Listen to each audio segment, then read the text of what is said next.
il faut ñu fay seen et cetera mais ce sont les emplois tous les emplois qui ont été perdus parce que dañoo arrêté programme bi parce que dañoo ne dañu lijjanti lii et cetera or pour un pays c'est important parce que li ñuy wax ay poche nit ñi et cetera kër gu ne bu amee kenn ku fay liggéey di surtout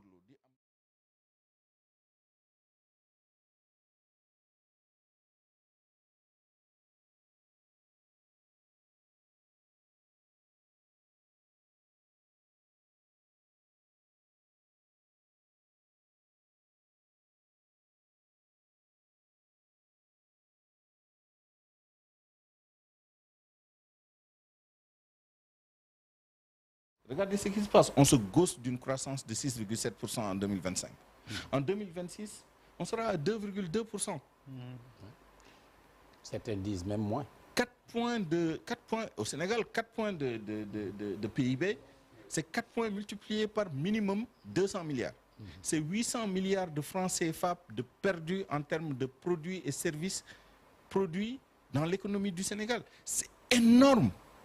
C'est énorme, 800 milliards en une année, c'est extraordinaire. Espérons que chiffre yi dina changer. Mais on n'en prend pas le chemin, je conclus avec ça. Moom mooy conjoncture sur les prix de l'essence, etc. On a ce qu'on appelle le fonds de sécurisation des importations de produits pétroliers. Bu prix pétrole ak les produits pétroliers baissent sur le marché international. Puisque suñu structure des prix des produits pétroliers, essence, etc., c'est rigide, ça veut dire que l'État prélève des revenus et c'est ça qui nous permet en partie de tenir. Maintenant, jusqu'à quand? Parce que bu nekkee ni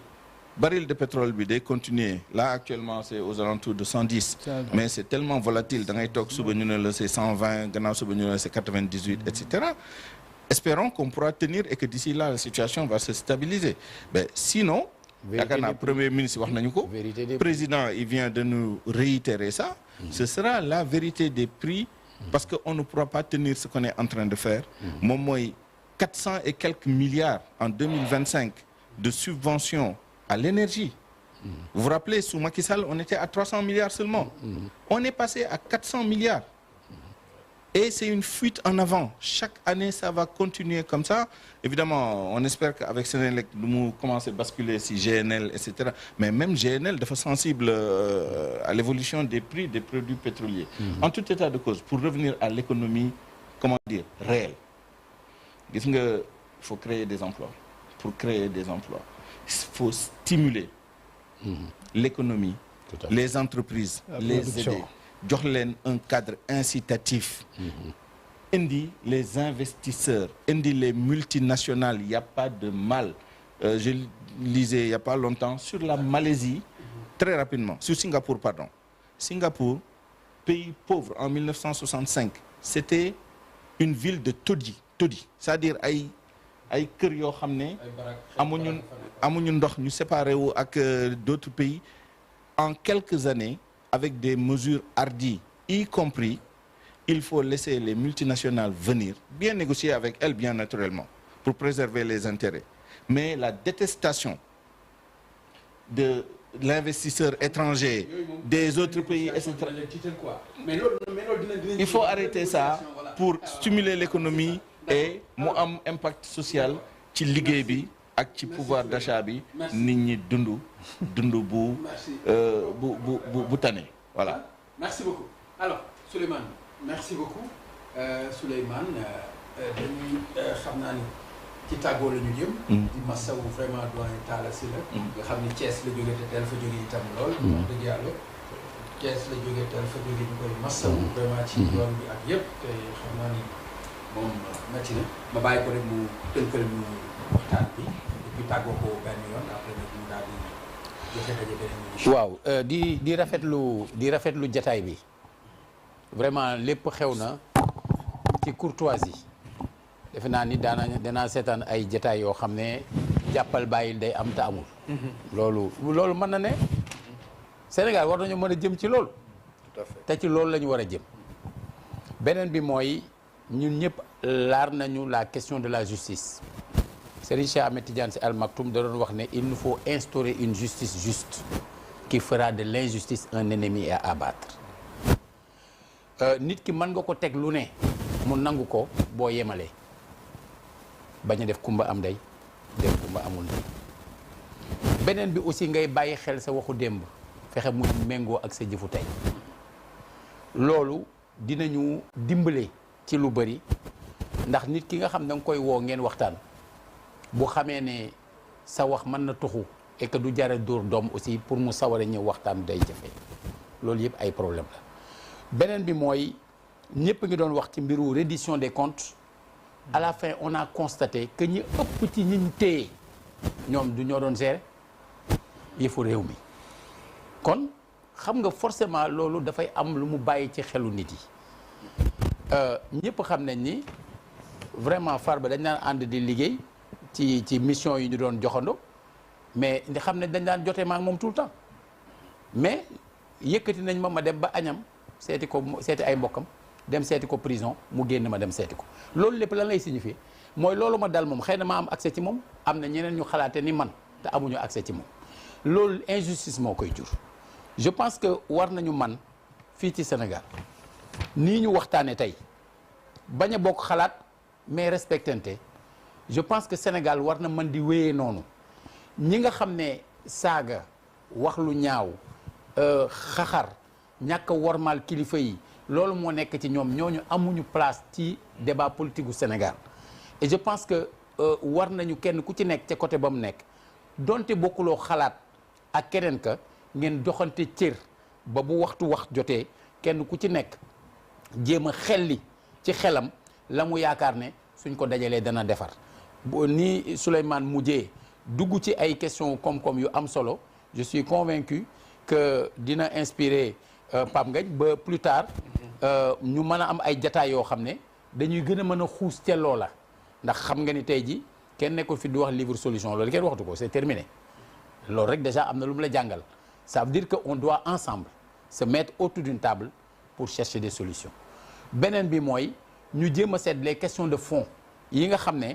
war nañ leen mën a régler ndax aujourd'hui suñu waree jublu ci candidature man en 2000 je voulais être candidat mais au mon âge du dëgg mais au mon âge kenn joxuma ko dama fi jóg di xeex defuma ko parce que ñi nga xam ne ñoo yore yoon moment bi nga xam ne yoon boobu moo nekkoon Sénégal loolu lañ tëral loolu lañ appliqué nekkuma ko c'est tout est-ce que c'est la fin du monde c'est pas la fin du monde j'ai ajouté que s'il y a un âge en deçà duquel on ne peut pas être candidat il devrait y avoir un âge au-delà duquel on ne peut plus l'être parce qu'il y a l'âge de la sénilité mais après déglu nañ ma ndax def nañ 75 ans mais loolu mooy wax mais au-delà de tout ça seule la volonté du peuple souverain doit être une limite aux aspirations d'un citoyen à des charges républicaines dans une démocratie je pense que tënk yooyu suñ ko defee nit ñi war nañ mën di retrouver wu di waxante di xalaat te di ci seet rek li nga xam ne mooy intérêt wu Sénégal. jërëjëf Talla Sylla kon mbokk yi mu nekkoon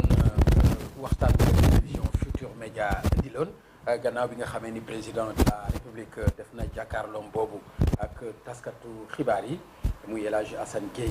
bu GFM bu Futurs Médias ak Moustapha Diop bu Walfadjri Pape Alé Niang directeur général bu RTS modéré ko ñu leen di féliciter nag wax dëgg yàlla ñoom ñëpp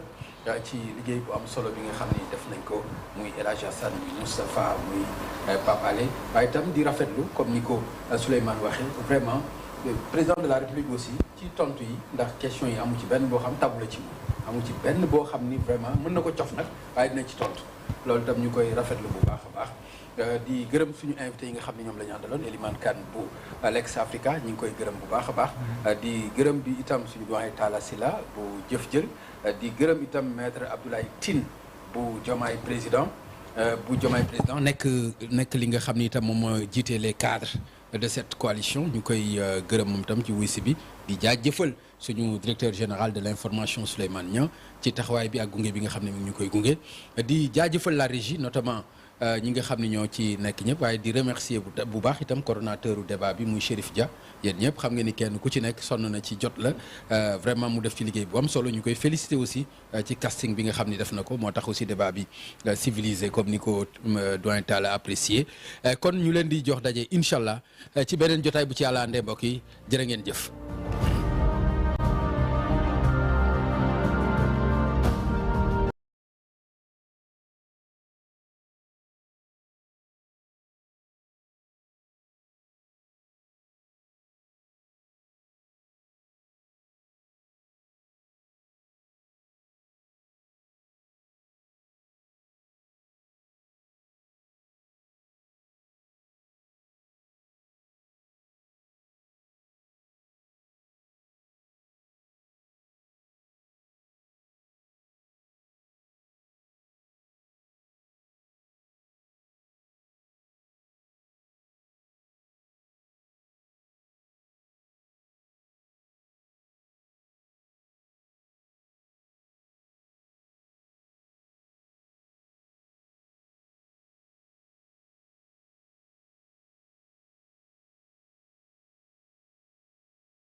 asalaamaaleykum mbokk ñuy seetaan gannaaw bañ leen nuyoo di leen dalal seen télévision nationale wax naa leen ko sànq tey président de la république son excellence Bassirou Diomaye Faye dina dalal foofee ca palais de la république ay journaliste mu di waxtaan bu nga xamante dina ko sekk ak ñoom ki ko fas yéene modéré nag di sunu directeur général mu di Pape Alé Niang waxtaan boobu nag dinañ ko diffuser ci plateforme yu bëri ne ci biir réew mi te gannaaw waxtaan boobu dinañu dellusiwaat fii ci Triangle Sud ngir faram-fàcce li nga xamante ni moom lañ fa jëlee ak sunu gan tey di Amadou Ba yor lépp lu jëm ci wàllu tourisme artisanat ak tourisme léegi rek ñu dem ci palais de la République a fekk fa sunu ay ndaw.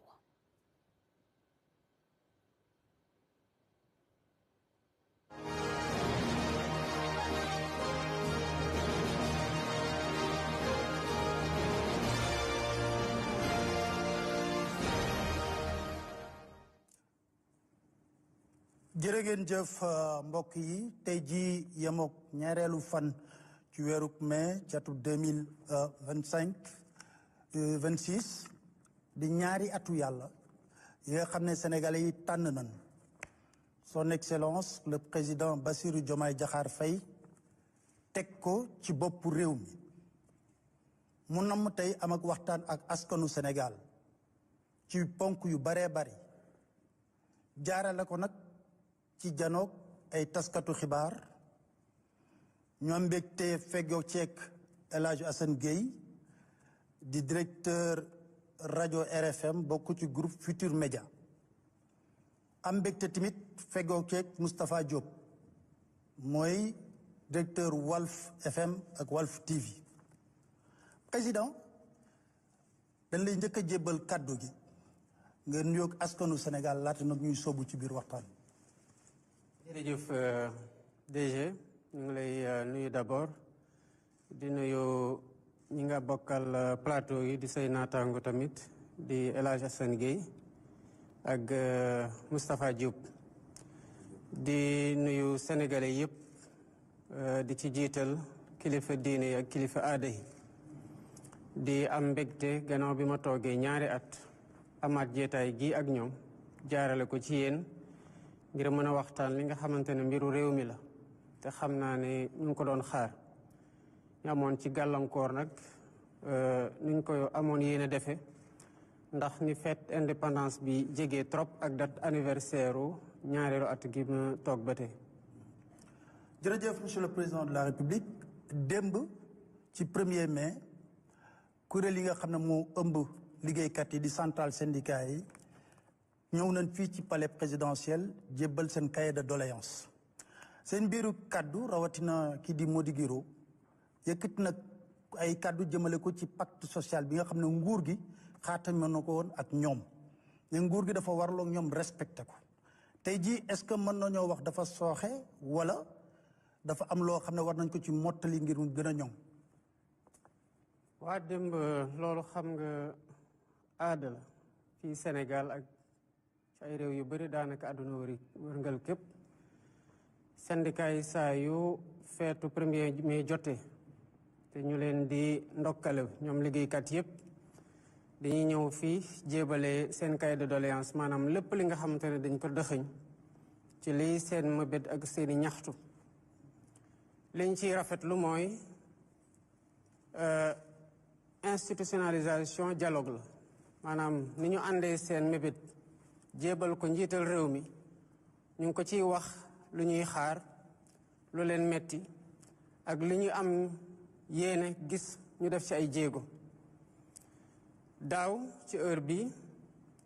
tombe woon na nag ñu waxtaan ak ñoom ba am lu ñuy wax pacte de stabilité pour une croissance inclusive et durable di atren kon ci 1er mai ci date d'anniversaire signature pacte boobu loolu rek jéego gu mag la woon daaw ci diggante bi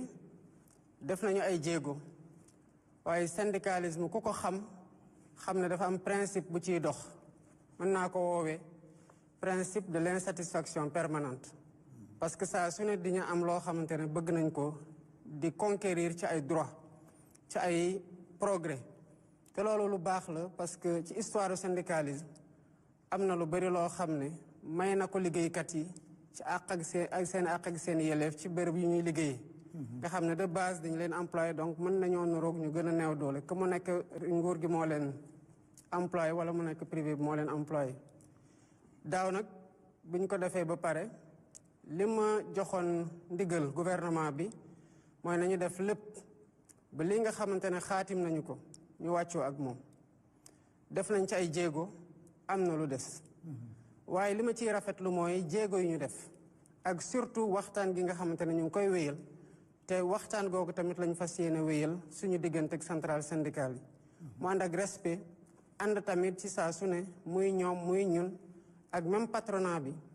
ak sous la supervision ou en tout cas arbitrage au conseil du dialogue social ñu mën a di def ay jéego saa su ne di évaluer yaakaar naa ne bu ñu ko jàppee noonu rek li am solo mooy à la fin dinañ gis ne que ci jéego yooyu ñuy def ndànk-ndànk dina fekk ñu sori ci seen revendication. waaw ci loolu sax moo ñuy may ñu tàbbee ci wàllu économie parce que ku wax ay revendication wax situation économique réew bi ñu bàyyee kàddu gi El Hadj Assane. merci beaucoup monsieur le directeur général Papa Ali. maa ngi lay ziar bu baax di rafetlu ànd bi ak yow naka noonu sama frère Moustapha bu Walfadjri ziar bu baax son excellence le président Bassirou Diomaye Diakhar Faye excellence ñu ngi lay ziar gërëm la bu baax pour cet honneur que vous nous faites tontu ci suñuy laaj tey ji ngir askanu Sénégal yàkkamti woon loolu xëy na ak contexte bi réew mi toll dégg say kàddu yow mi suñu borom def ñaari at nga ne ci bopp réew mi ziar également kilifa diine yi kilifa aada yi kilifa yu groupe Futurs Médias yi may wax tey ji seen tur tàmbale ko ci monsieur le PCA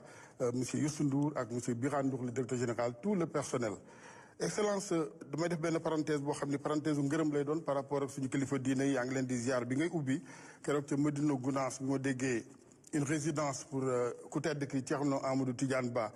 dafa dugg direct sama xol ca beraloo ko kilifa diine yëpp ak weggeeg cër bi nga leen jox ñun ku mel ni man ñun ñoom rek lañ am kilifa diine yi muy jàngu bi également donc ni ngay taxawee foofu merci pour cela. ñaari at sunu borom teg la ci bopp réew mi bu nu sañu te wax ni xëy na dellu nañu ginnaaw bu dee jëm nañ ci kanam tamit sénégalais yu bari ñoom yëgaguñ ko ci seen wàllu nekkin ak dundin xëy na li ñu ci joxe ci misaal dina ci bokk wàllu rapport budgétaire bi nga xamante ni barki Dembo Ndiaye génn na ni ci wàllu croissance bu ñu ci génnee lu jëm ci hydrocarbure ak wàllu mbay mi 1,6%. bu ñu ca tegee bor bu diis boo xamante ni ñu ngi koy di rembourser lu ëpp junniy milliards këru liggéeykaay yu bari tàqalikoog ñenn ñi ña des di dabbu ay salaire ba léegi ci ay retard de salaire ci wàllu social également sénégalais yenn yi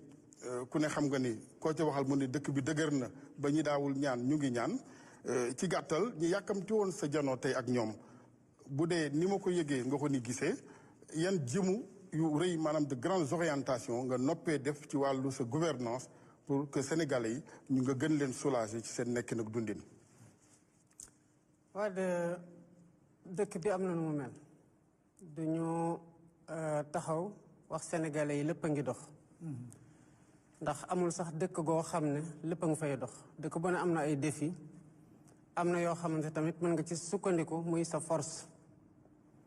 bi ñu ñëwee yaakaar naa ne wax ji sax jaratu ko mais ku ne xam na am na nu ñu fekkee réew mi wax nañ ko sénégalais yi leer na ci seen nopp ak ci seen déggin waaye li gën a am solo mooy bu ñu defee constat bi ba pare ci lan la ñu taxaw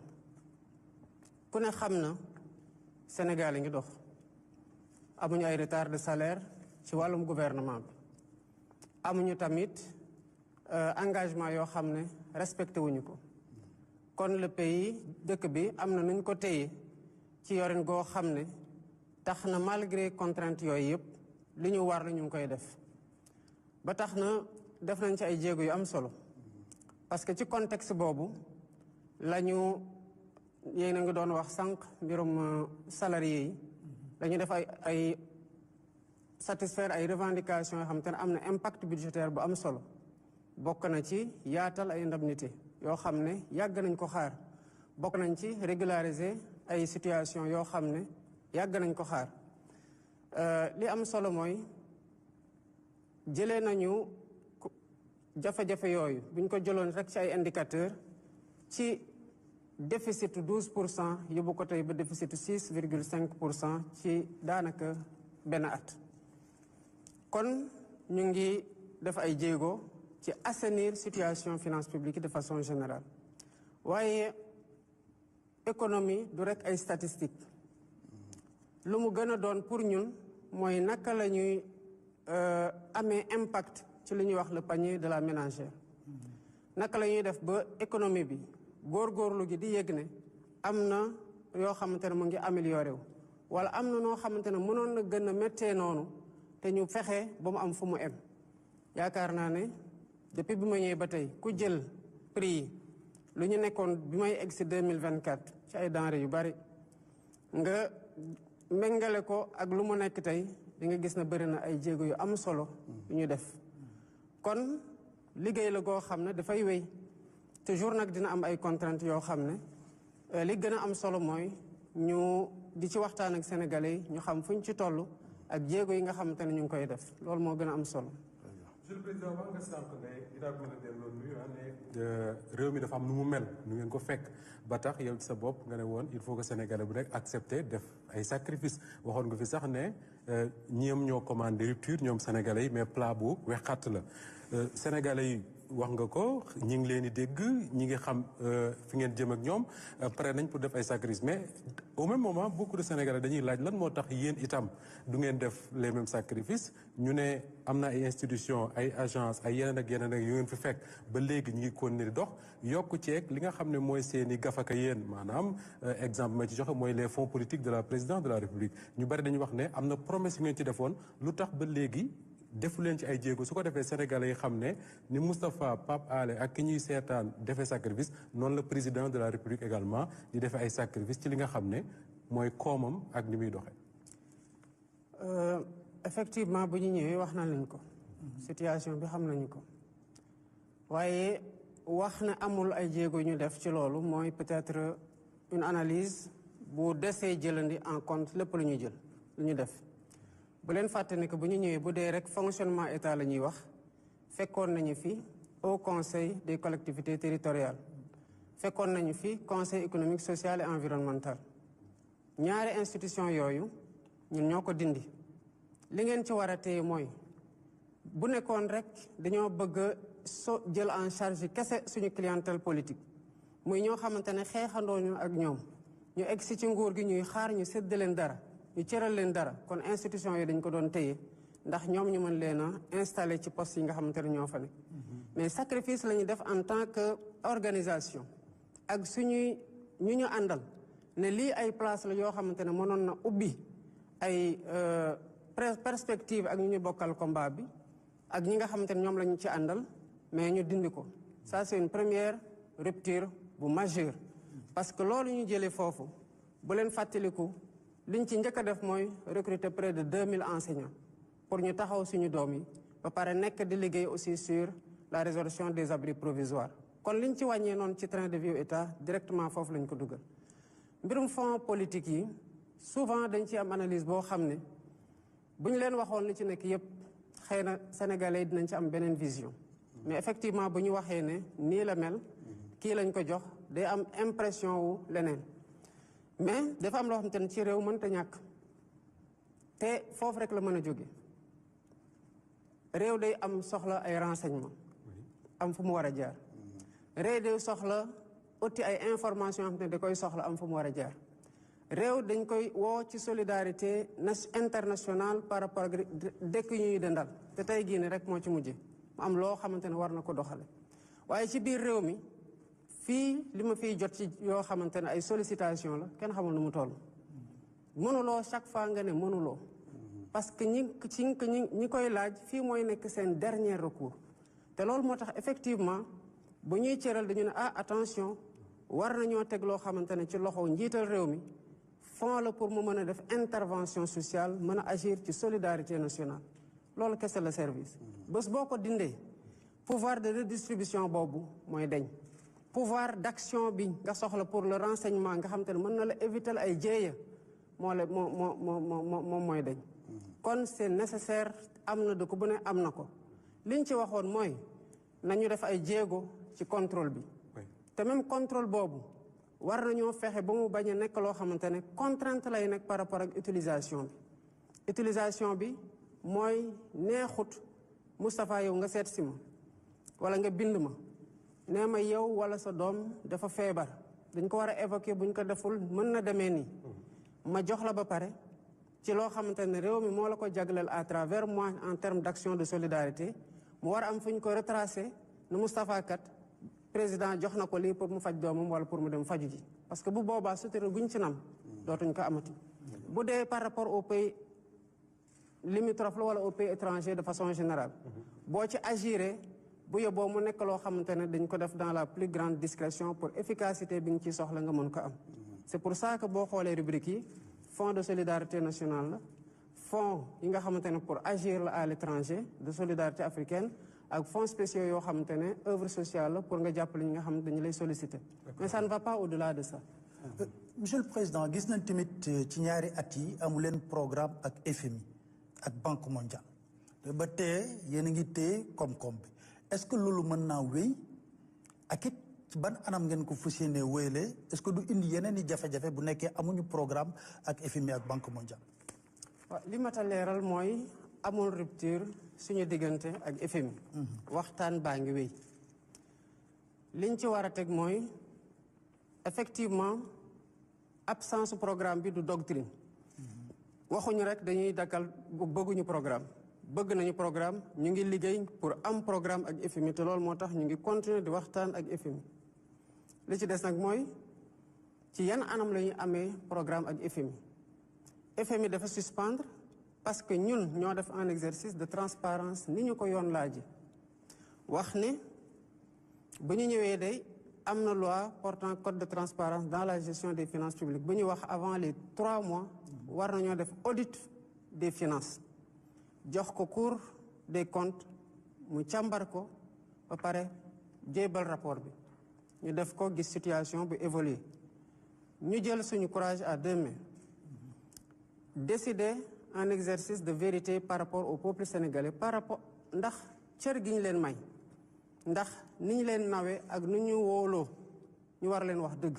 ci lu ñu mën a xam ñu wax leen ko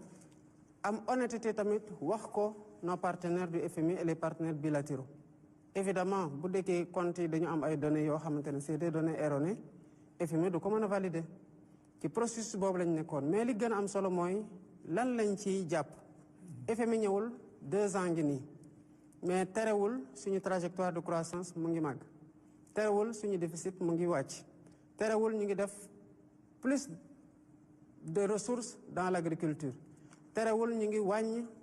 les prix des denrées de première nécessité terewul wàññi nañu prix carburant terewul malgré de que ñu wër yëpp ak situation bu ñu nekk ñu ngi ba tey stabiliser suñuy prix par rapport à la baisse bu nga xam te moom lañ def au mois de janvier loolu dafay wane lenn que le pays est tenu maanaam dëkk bi mu ngi ci ay loxo yu wóor 2 dafay wane ne tamit que ñi ko téye am nañu xam-xam ndax ci gannaaw loolu il faut une ingénierie politique et technique pour mën a aboutir à ces résultats là FMI ñëwul mais mënuñu xaar FMI kese pour gouverner suñu dëkk pour répondre aux sollicitations askan wi nous sommes obligés de délivrer avec le FMI c'est certes plus facile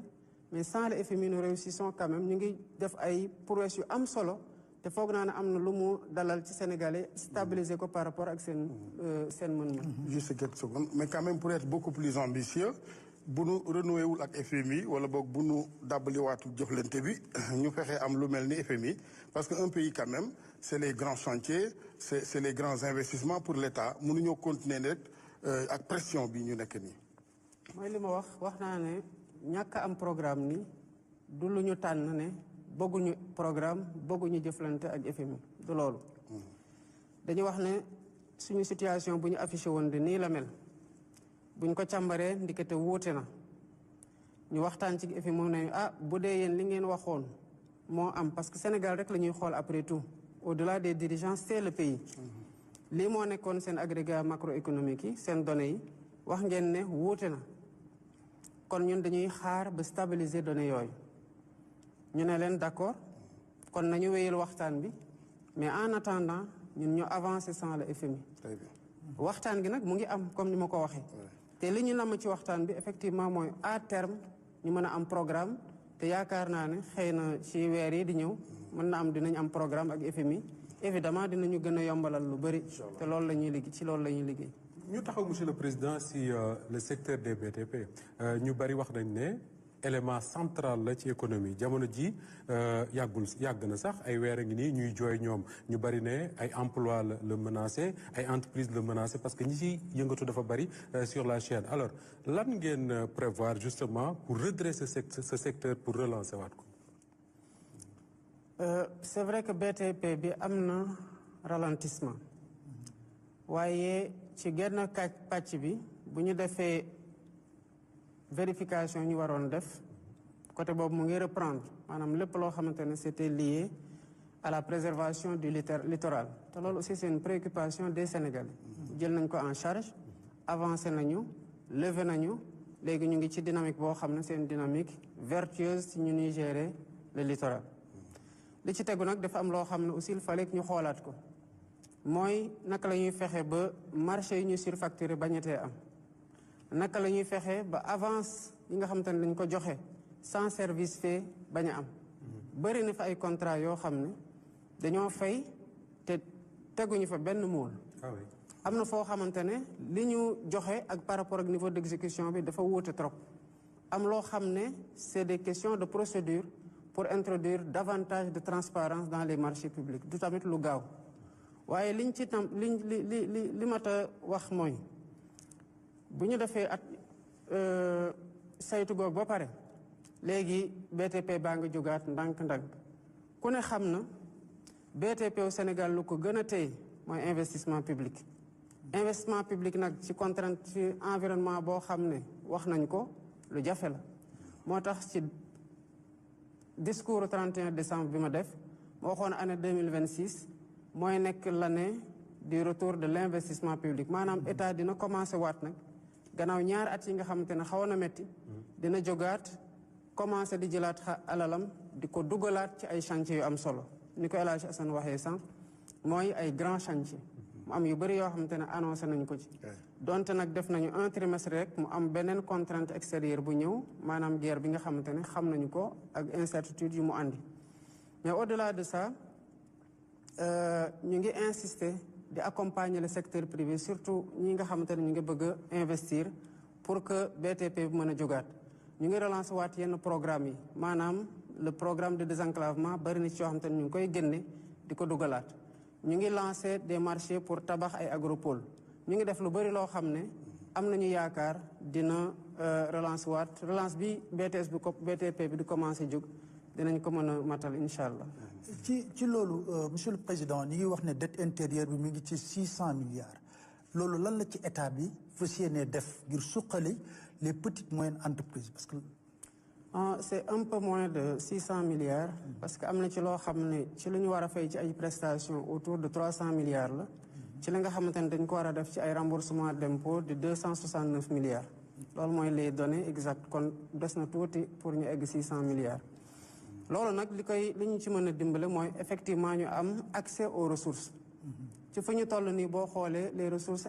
wala marché intérieur bi daanaka lu ñuy lever ci ay ressources yi presque 70% foofu la ñu koy jële kon am na limite yu ñu am par rapport ak lever ressources pour mën a honorer cette dette des BTP.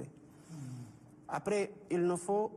trouver une solution à laquelle nous travaillons bi gën a gaaw nag ci ñun fu mu toll nii mooy ñu mën a amaat accès ci ay ressources yu concessionnelles am long terme maanaam nga mën a leb ci loo xamante ne taux bi du rëy maanaam du diis ba pare nga mën nekk loo xamante ne da nga ko war a fay ci délai gu yàgg loolu moo mën a permettre ñu fay arriéré yi BTP bi pour ce qui est des entreprises ak yeneen ñi nekk ci dette intérieure yi bu xaw leen a bés tuuti ñu mën a jógaat donc état mu ngi liggéey effectivement avec les partenaires pour mën a arriver à cette solution-là mais en réalité tout tourne autour du paiement des intérêts dans le secteur du BTP et c'est des solutions sur lesquelles ñu ngi liggéey pour xool naka la ñuy trouver une solution durable. Très bien ñu wax ci pouvoir d'achat excellence des Sénégalais ci wàllu poche nit ñi également c'est vrai que contexte mondial bi ne vous est pas favorable et cetera mais malheureusement njiit moom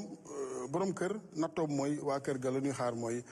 yëf yu bar yëf yu gaaw une certaine diligence ndax li ñuy wax yëpp yaa ngi yéene baa ngi fii diggé yaa ngi fii on y travaille mais quand même yëf yi du xaar biir du xaar naka la ñuy def ba poosu Sénégalais yi dara nekkaat ci ba nit ñi mun di far seen i yitte tàllal loxo yombul. def nañ ci nag ay jéego yu bare ay jéego yu bare d'abord sur le plan du recrutement. parce que koo gis muy wax pouvoir d'achat mooy ku am xëy ba pare bu weer dee mu am lu ñu teg ci loxoom mu mën a dem jàppale njabootam. def nañ ay recrutement yu important am plan aussi sur cette année sur les secteurs sociaux. ñu ngi continuer aussi di jàppale sénégalais à travers les filets sociaux. lu mat 850 000 sénégalais ñu ngi jot ci ay transferts directs te am nañu yaakaar fii ak fin d'année mu dem à 1,2 million sénégalais. ñu ngi tamit soutenir le pouvoir d'achat à travers ku xam wax Sénégal wax mbay. ci mbay moomu lu ñu dugal ci campagne agricole bi jële ko ci prix boo xamante ne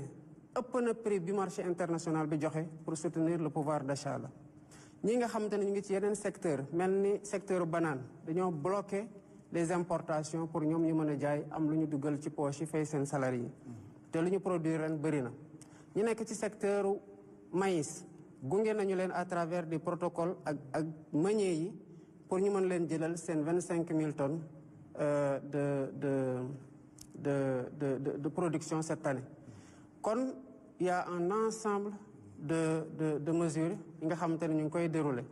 am ay renonciation yu ñu def par rapport ak taxes yi pour bañ a diisal mbir mi ci kaw Sénégalais yi ba pare di liggéey nag ci loo xamante ne c'est plus structurel lu mel ni créer ay emploi fi ma jógee Médina Yoro Foulah lu ñu fa doon def mooy poser ay première pierre ci première pierre yooyu bu paree c'est de nouveaux emplois yoo xamante ne dinañ ko créer rawatina zone d'aménagement industriel bi nga xamante ne def nañ ko Médina Yoro Foulah avec entre la Sonatel ak l'APIX te mu nar a créer à terme près de 1500 emplois. kon il y a un ensemble de mesures concrètes yu ñu def qui vont dans le sens de l'amélioration du pouvoir d'achat des Sénégalais. damay bañ sa mbokki béykat yi mere ma ci wàllu gerte gi il semblerait que am na 300 000 tonnes yu des ci seen i yoxo malgré yi ngeen jot a jënd est-ce que foofu tamit noppi nga pour jàppale leen fa. non bu dee sori na trop 300 000 tonnes. benn kilifa bu CNCR laa ci waxtaan. non c'est impossible. voilà mun bëgguma ko citer. impossible. ok. Monsieur le Président foofu bëggoon naa la ci laaj aussi parce que aussi il y a la situation internationale te loolu économie yu gën a forte sax daf leen impacter en ce moment avec la guerre en Iran est-ce que état bi du am obligation appliquer la vérité des prix. c'est vrai que yombul la preuve boo xoolee da ko ñuy wër yëpp bu ñu yokkee seen prix yàgg na rawatina ci wàllum carburant mais yërëm sénégalais yi moo tax suñu xol matt ñu ne wax dëgg yàlla ñii li ñu leen jàppale récemment ci ay baisse ci denrées de première nécessité rawatina ci carburant bi effort yu ñu def janvier bu ko taxaw ci pompe nga xool li nga doon jëndee carburant wàññeeku na bu situation bi amee rek ñu réagir automatiquement mën na am mu gën a métti ci ñoom ñu ne nañu xool solution yi nga xamante ne dañ ciy liggéey pour que état mën ko dékku maintenant ñuy espérer loolu dépendrul ci ñun parce que bu continuer effectivement bañ a bàyyi dinañ mujj def ñu dëkk yëpp def y compris dëkk yi nga xamante ne ñooñu ëpp doole foofu mais ba fu ñu toll nii ñu ngi jéem a xool des mesures internes de contention maanaam naka la ñuy ajuster ci biir pour bañ ko répercuter ci Sénégalais yi mais ay fan a ngi nii ci gannaaw wax nañu clairement Sénégalais yi dëkk ñu wër yëpp day prix yokku nañu fa parce que dafa am contexte international bii y compris dëkk yu ñu wërul yoo xamante ne ñooñu ëpp doole foofu ci réew mu tugal yi kon bu ngeen gisee prix yi yokku ngeen xam ne àdduna mooy doxee nii te liñ ñëw ci kaw ñëpp la dal mais ba léegi ku ne gis na depuis lors dara yokkoogu fi au contraire ñu ngi maintenir baisse yi ba pare continuer di liggéey pour xool naka la ñuy conserver baisse yooyu bu demoon nag ba situation bi egg foo xamante ne dañu war a appliquer la vérité des prix ni ñu koy waxtaan ak ñoom day ñëw ne leen lii mooy situation bi kon mënuñu bañ a appliquer cette vérité des prix parce que fii lañu ci mën a yem te bu boobaa yaakaar naa ne dinañu jaajëfal ci ni ñu ko yeexee def par rapport ak d'autres pays ba pare xam na tamit ni ko ñeneen ñi dekkoo fépp ci àdduna ñun noonu lañ ko war a dekkoo. Moustapha ñu dem rek yegg ci deuxième poñ bi am na poñ moo la bu nga laaj président mooy bor bi ngeen évalué woon mu yokk fay bi est-ce que état Sénégal mi ngi koy mën a téye ba tey jii di ko fay à temps.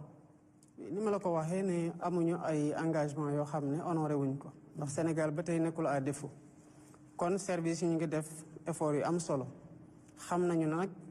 il faut beaucoup d'ingéniosité xarañte bu mag yu service yi am te ñu ci ndokkale bu baax ñëpp ñi nga xamante ne ñu ngi liggéey ci département ministériel mais gouvernement bi ak état au Sénégal de façon générale askanu Sénégal on se ceint la ceinture sur plein de choses ba pare pour mën a egg ci continuer fay bor boobu nga xamante ne moo tegu suñu kaw te état yëpp am ko di ko fay bon Sénégal ba léegi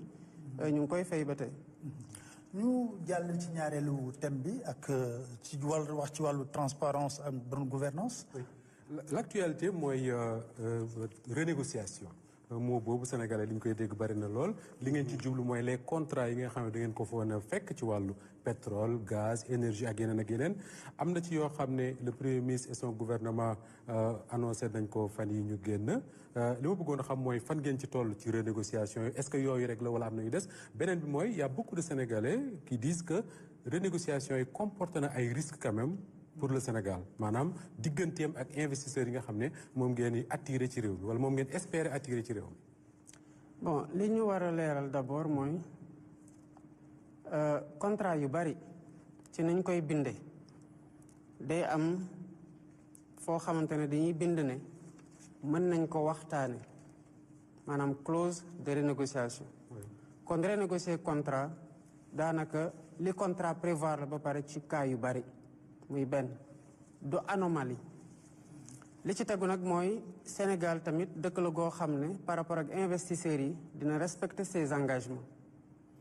moo tax saa yuy waxtaan ak investisseurs yi amul lenn loo xam ne dafay nekk contrainte buy menacer seen investissement parce que dañu leen war a jox garantie de sécurité ci seen investissement te loolu c'est un point d'honneur bi nga xamante ne dañ koy bàyyi xel bu baax a baax a baax renégociation yi renégocier nañu ay contrats yu bari yenn yi communiqué nañu ci yeneen yi communiqué yuñ ci am na yoo xamante nag mooy gën di surnager mais depuis contrat yi nga xamante ne c'était dans le domaine des BTP moo tax ma ne sànq BTP bi tamit bokk na ci li ko ralentir il fallait que ñu xoolaat yeneen contrat yi ndax amul ay surfacturation yu anormal wala amul ay services yoo xamante ne avance bi am na ba pare ci dans le secteur de la construction des constructions scolaires et universitaires renégocier nañu yu bari yoo xamante ne jur na lu bari en termes de nombre de salles de classe supplémentaires wala sax ay yeneen établissement yu ñu waajul woon yoo xamante ne commencé nañu di ndànk-ndànk di lancer seen construction te mu ngi jóge ci renégociation. dans le secteur des transports boo jëlee même autoroute Fatick Mbour Fatick Kaolack am na renégociation bi mooy bu ñu defee autoroute ba pare entreprise bi nga xamante ne moo joué woon intermédiation bi moo waroon a exploiter autoroute bi sur une concession waxtaan nañu waat ba am ci un pourcentage conséquent à travers les autoroutes du Sénégal bu ci bokkul woon pour ñu gérer autoroute boobu ba pare avec ay transfert de technologie bu mu àndal ak ba keroog ñoom ñuy jël li nga xamante ne am nañ ko ci dans le domaine des contrats tamit bu ñu ñëwee am na loo xamante ne fekk nañu ko fi ay contrats yoo xamante ne gaawantu nañu signé ko renouveler ko alors que mu ngi waroon jeex 2026 wala yenn yi sax mu war a jeex 2027 ñu anticiper 1 an wala 2 ans pour renouveler ko ba pare mu am loo xamante ne ñun jàpp nañu ci du lu arrangé Sénégal loolu ñu ngi ci waxtaan ak ñi nga xamante ne ñoom la concerné ci dal nag parce que anomalie tamit ku ko gis am nu muy flagrant we bu ñu la ci waxee kaay ñu toog waxtaanat di nga nangu te ci loolu lañ nekk c'est pas ay contrainte rapport de force boo xam ne mais ànd nañ ci nag ci watandiku ba Sénégal bu doon loraange am na ci ñu dindi loraange bi bu dee am na loo xamante ne war na ko ci am ci lu gën a amal askan ngi njëriñ ñu matal ko tamit kon ci am pour Sénégal du am gaañ pour Sénégal non parce que lu mu jur jusqu'à présent en réalité mooy plus de part plus d'avantages ak plus ay ressources yoo xamante ne dañ ko mën a récupérer waat pour redéployer ko ci yeneen réalisation kon ba fa mu nekk nii man gisaguma gaañu bu xamante ne andil na ko Sénégal. Mais il faudra communiquer sur tout cela comme transparence ngeen wax bu ko defee ñu xam ndax lépp jaar na ci mandute ak justice. C'est vrai que ça peut être favorable au Sénégal, mais où retrouver tout ça comme information pour que nul n'en ignore? On parle de transparence, de jubal jubanti. Non, ñun moom wax dëgg yàlla lépp a ngi ci biti. D'abord, il faut que ci transparence bi ñu wax pas que journalistes yi mais askanu Sénégal bi yëpp saisir lu ñu leen jox comme opportunité. Tey dañoo jël def le choix citoyen bu nekk ci biir Sénégal ñu def la une vigie de la transparence et de la bonne gouvernance ci naka mooy ci voter ay loi d'abord jël organe bi nga xamante ne mooy gérer lépp lu mën a andi luubal wala ger ci biir exécution dépense publique ñu def appel à candidature bu transparente nommé ay nit foog naa ne gis ngeen nu mu demee le processus a été transparent gis ngeen profil yi ensuite ñu yaatal déclaration de patrimoine bi pour képp koo xamante ne ci loolu nga amee alal ci lu lewul boo ko feeñalee dinañ xam ne yow sa alal bi nii la toll ndax mën nga am nii wala mënoo am li waaye ñaar yi gën a am solo mooy la loi sur la protection des lanceurs d'alerte. Sénégalais bu nekk boo gisee fuy Sénégal di loro am nga sañ-sañ boo wàccoog charte loi boobu te dafa am solo Sénégalais yi tamit bañu jóg rek ne lanceur d'alerte la loi bi mooy wax kan mooy lanceur d'alerte ci yan condition lay nekkee lanceur d'alerte ak yan protection lañ koy jox buñ ko nangulee son statut de lanceur d'alerte kon Sénégalais bu nekk foo gisee loraange bu mel noonu war nga ko mën a signaler beneen bi nag mooy l'accès à l'information lu bari li ngeen jàpp ne que da ngay xaar ñu jox leen ko spontanément même bu ñu leen ko joxul mais bu ngeen bindee di ngeen ci accéder de façon aussi simple en tout cas bu fekkee ne service wàccoo nag ak yoon bi nga xamante ne mooy la loi sur l'accès à l'information maintenant sur la publication des contrats dafa am jéego gu am solo bu ñuy waaj a def nii parce que il faut toujours anticiper bu détournement amee ba tey ngay jaar ci gannaaw pour xool le mal il est déjà fait ci constitution bu bees bi dañuy wax ne président de la république diggante élection ak ba keroog passation de service bi am mënatoo renouveler ay convention wala ngay signer loo xamante ne dafay engager Sénégal sur des décennies te loolu ñu ngi ko tiré ci série de contrats ak ay yeneen yoo xamante ne def nañu ko ci intervalle bi may wax la période suspecte diggante campagne électorale bi ak même après bi ma faloo am na yu bëri yoo xamante ne dañ ko signé ci lu app bi jotagul yóbbu ko ba 25 ans ci kanam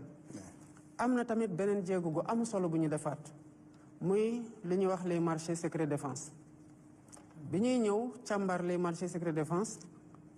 ñu ngi woon à peu près à 1300 milliards diggante 2019 ak 2024 yoo xam ne dañ ko def ay marché public ñu mënul saytu lu dul dañoo lever le marché secret défense te jaarul ci ay conditions de concurrence yoo xamante ne mat na certes am na yoo xamante ne mënut nekk mais damaa ñëw te décret boobu maa ngi ko signé ci mois d'avril bi après presque 2 ans ñu ciy liggéey bu ñu constaté loolu parce que les constats yu ñuy def dañ ci war a tirer des leçons légiférer pour empêcher que loolu mën a am ci marché secret défense yooyu fi nit doon waxee ne man lii marché de secret défense la ñu ne kon kenn dootu ko xoolati dootul am appel d'offre léegi boo defee marché secret défense dañuy jox benn commission am na waa présidence am na waa primature am na waa ARCOP am na waa Cour des comptes ak yeneen services yi notamment le ministère de l'économie et des finances ñooñu ñooy saytu xool d'abord ndax yow yaa ngi ci catégorie marché défense parce que dañoo dem ba boole ci ministère yoo xam ne nekkuñu ñoo xamante ils sont éligibles au marché de secret défense ñuy passer ay marché secret défense kon ci marché secret défense yooyu non seulement il faut nga nekk ci biir mais il faut que commission bi xool ko ba xam ne lii c'est un marché secret défense ce qui fait que il y a un droit de regard que mu nekk un marché wala mu nekk un partenariat public privé bu ñuy passer en mode secret défense bu leen fàtte tamit que bi ma ñëwee dama ne OFNAC ak Cour des comptes na ngeen publier seen rapport yi ñun amoon un retard de presque 4 ans wala 5 ans ñu publier seen rapport yëpp ñu ngi ci biti kon am na rapport yoo xamante ne scientifique la mu ngi fi woon bien avant may egsi transmettre ñu ko woon à la justice. Transmettre nañ ko à la justice mu ngi def liggéeyam. kon sur le plan de la bonne gouvernance et de la transparence amul lenn loo xam ne mën nañu ko reprocher parce que dafa bokk ci ñun te mënuñu def leneen lu dul loolu. justement par rapport au rapport am na ci corps de contrôle yi yeggale ko yow monsieur le président de la république ba tey siiwalagoo ko j'espère que di nga ko siiwal parce que seen prédécesseur doon ngeen ko toppee loolu ba mu ne am na yu ma teg sama conc j'espère que yow rapport yooyu yu IGE wala feneen doo ko teg sa conc. fii rapport bu fi ñëw am ouverture information judiciaire dem na ci fu mu war a dem. Très bien. Alors nu wax ci wàllu vie politique bi Moustapha ñu tàmbali ci thème boobu mooy suñu ñetteelu thème may fàttali rek na ñi ngi ànd ak son excellence le président Bassirou Diomaye Diakhar Faye ginnaaw ba mu nekkee ci boppu nguur gi ñaari at ak lu teg tey mu nam waxtaan ak askanu Sénégal ñu feggoo ci ak suñu ñaari nattaango El Hadj Assane Gueye ak Moustapha Diop bu Walfadjri Moustapha. waaw dañ ko bëgg a dooree ci li nga xam ne moom lañ tuddee la publication des avant-projets de loi nga xam ne semaine bii la génn Sénégalais yu bari question yi ñuy posé wu mooy yow ci sa bopp yaa annoncé woon que ni avant la fin du premier trimestre du mois de l'année 2026 publication boobu dana am li ma bëggoon a xam mooy pourquoi retard bi ak lan ngay tontu ñi nga xam ne dañu jàpp ne loolu lépp le président de la République mooy def du dilatoire pour gagner du temps. D'abord volonté politique bu marqué moo waral ñu am tey avant projet yooyu parce que suñ ñëwoon tamit defuñu ko gëw ma ne dina doon Sénégalais yi loo xamante ne dañu koy toppe mais à partir du moment où conviction la ci ñun ma def ko sama programme sur la base de laquelle Sénégalais yi élire nañ ma def ay dialogue décider d'un processus inclusif processus boobu mooy dialogue sur assise sur la justice dialogue sur le système politique bu ñu jógee ci dialogue bi ma mettre en place un comité d'experts parce que bind yombul ñiy bind c'est des magistrats yoo xam ne ils sont dañu xam la matière électorale c'est des professeurs agrégés de droit c'est des praticiens du droit mais terewul ça ba jusqu'au dernier moment dañuy laalaat les textes rawatina nag boo bëggee def ay textes yu bari war a xool seen articulation war a xool ndax article jàll na parfois nga laal ko mu chamboulé yépp c'est pas facile de légiférer il faut que sénégalais yi ñuy seetaan comprendre que processus législatif pour autant de lois qui sont aussi révolutionnaires yombewul noonu bu ñu defee comité d'experts yooyu dañoo dabuwante parce que diggante 2024 mai 2024 ak mai 2025 beneen dialogue ñëw na heureusement ba lu ñu doon waxtaanee yenn propositions yi dafa recoupé wu notamment la cour constitutionnelle notamment le processus électoral ak leneen ñu fusionner le comité d'experts mu reprendre les projets après ñu door a xool nag ça c'est le travail des techniciens lu ñu porté tamit c'est une volonté politique c'est une vision politique ñu def un comité de relecture pour xool est-ce que consensus yi dégagé wu de ces dialogues-là ont été clairement matérialisés est-ce qu'ils ne sont pas en déphasage par rapport ak vision bu ñu porté et que les Sénégalais ont positivement sanctionné le 24 mars 2024 bu ñu defee loolu ba pare dafa am loo xamante ne ñun la engagé en premier chef man le président de la République j'ai tenu personnellement à regarder les projets de loi ci bi ma koy xool entre-temps il y a eu des ajouts parce qu'ils sont en relecture permanente yenn yi il fallait que ñu waxtaane ko parce que il y a un dialogue au début il y a un dialogue en interne et il y a un dialogue à la fin buñ ci paree lay doog a siiwal avant projet yi soxlawuma ci def benn dilatoire dama bëgg que ñu am les meilleurs textes qui soient meilleurs textes yi war a nekk textes yu gën a inclusif moo tax bi ma koy siiwal dama ne texte yaa ngoog yéena ko moom def leen ko appropriation parce que la constitution Moustapha man ëpp ma la ci doole kenn mënoo génne ci constitution boobu parce que loi bu la tënk ci biir dëkk bi ci constitution boobu la tey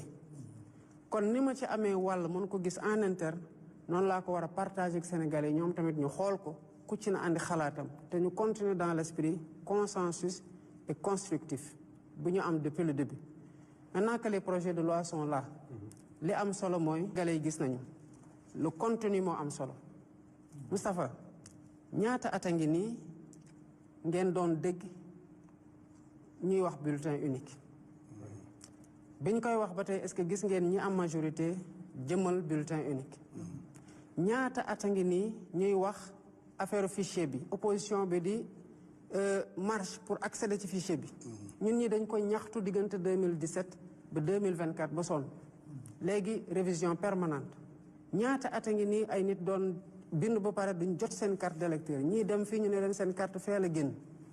loolu yëpp luy jeex la kon y a eu des pas importants la commission nationale électorale nationale autonome ñu ngi koy remplacer avec une commission indépendante bu nar a jël les prérogatives de la direction générale des élections ñu génne ko carrément parce que li may bañ mooy les suspicions chaque élection bu doon jot da ngay dégg opposition récuser le ministre de l'intérieur parce que daf koy soupçonné mu amee ministère yoo xam te ne jotoon nañ fi def ay déclarations yoo xam ne dafay gën a réchauffer le champ politique kon ces projets ay projets yu révolutionnaire lañ par rapport ak les acquis démocratiques et sur la transparence sur le processus électoral bu leen fàtte ne que jafe-jafe yu ñu am Sénégal yépp ci at yi weesu te bu ñu doon xayma lu mu ñu coûté ci ay bakkan léegi ñu mot téeméer ci diggante 2011 2012 ak 2021 2024 yépp question électorale la man loolu laa bëgg mu jeex te bu ci bu ci yàlla àndee dinañ ko jeexal parce que conviction la que dañoo war a rendre service à ce pays bañ a calculer pouvoir trop parce que pouvoir yàllaa koy joxe te loolu lañ dañ ci am conviction boo xam ne daf ñuy jox la sérénité permanente ci ñu téye lu ñu yàlla dénk moo tax li am solo mooy projet yaa ngi fi ndax am na dilatoire ndax yàgg na effectivement boo xoolee la loi les 4 lois portant transparence dans les 4 lois sur la transparence annoncé naa ko bi app gi jotee ma xam ne war nañ ko liggéey nañ ko fu mu toll nii les lois sont votées elles sont ok yii tamit dinañ ko voter suivant le même esprit constructif bi nga xamante ne am nañu ko c'est-à-dire di yaatal concertation yi quoi. C'est nécessaire parce que lu mu gën a yaatu mu gën pour la consolidation dont vous parlez. man dama gëm dialogue ndax dañ fi fekk dialogue. ba ñu ñëwee dugguñ ci politique la ñu commencé woon dégg code consensuel 92 c'était des pas importants. bii nii ci code bii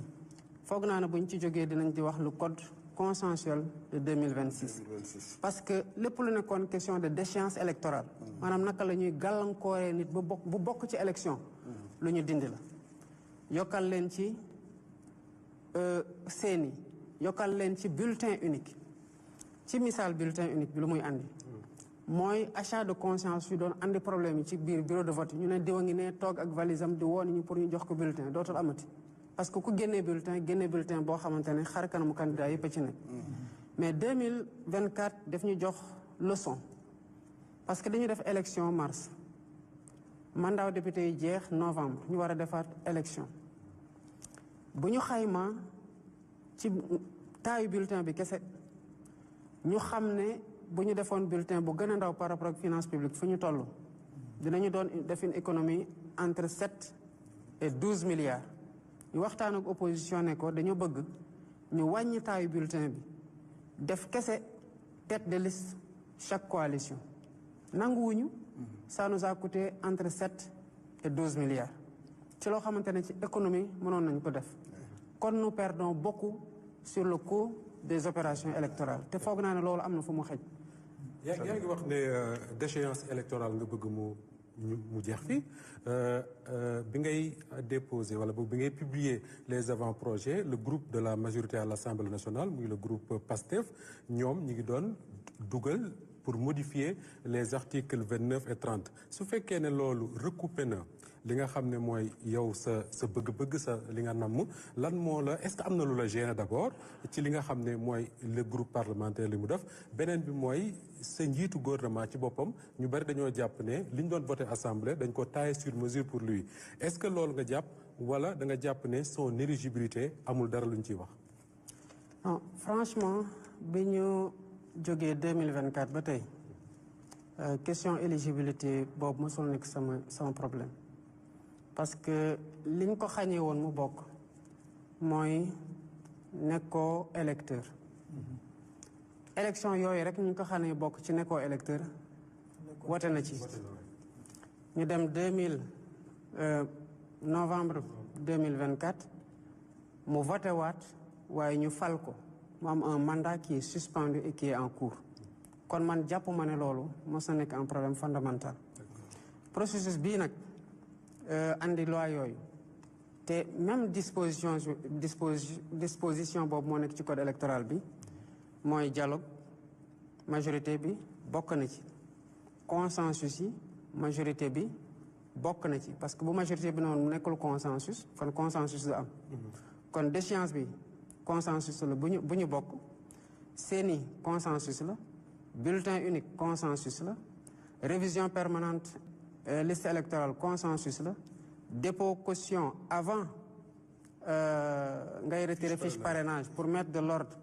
consensus la nouvelle loi sur les partis politiques consensus la ak yeneen wax naa la ne après dama teg des comités d'experts bi rapport yi génne comité d'experts yooyu liggéey jéebale ma ne leen nañu ñëw xool orientation politique pour bañ ci réero ñu xool orientation politique yi ma ne nañu teg un comité de relecture bi liggéey jéebale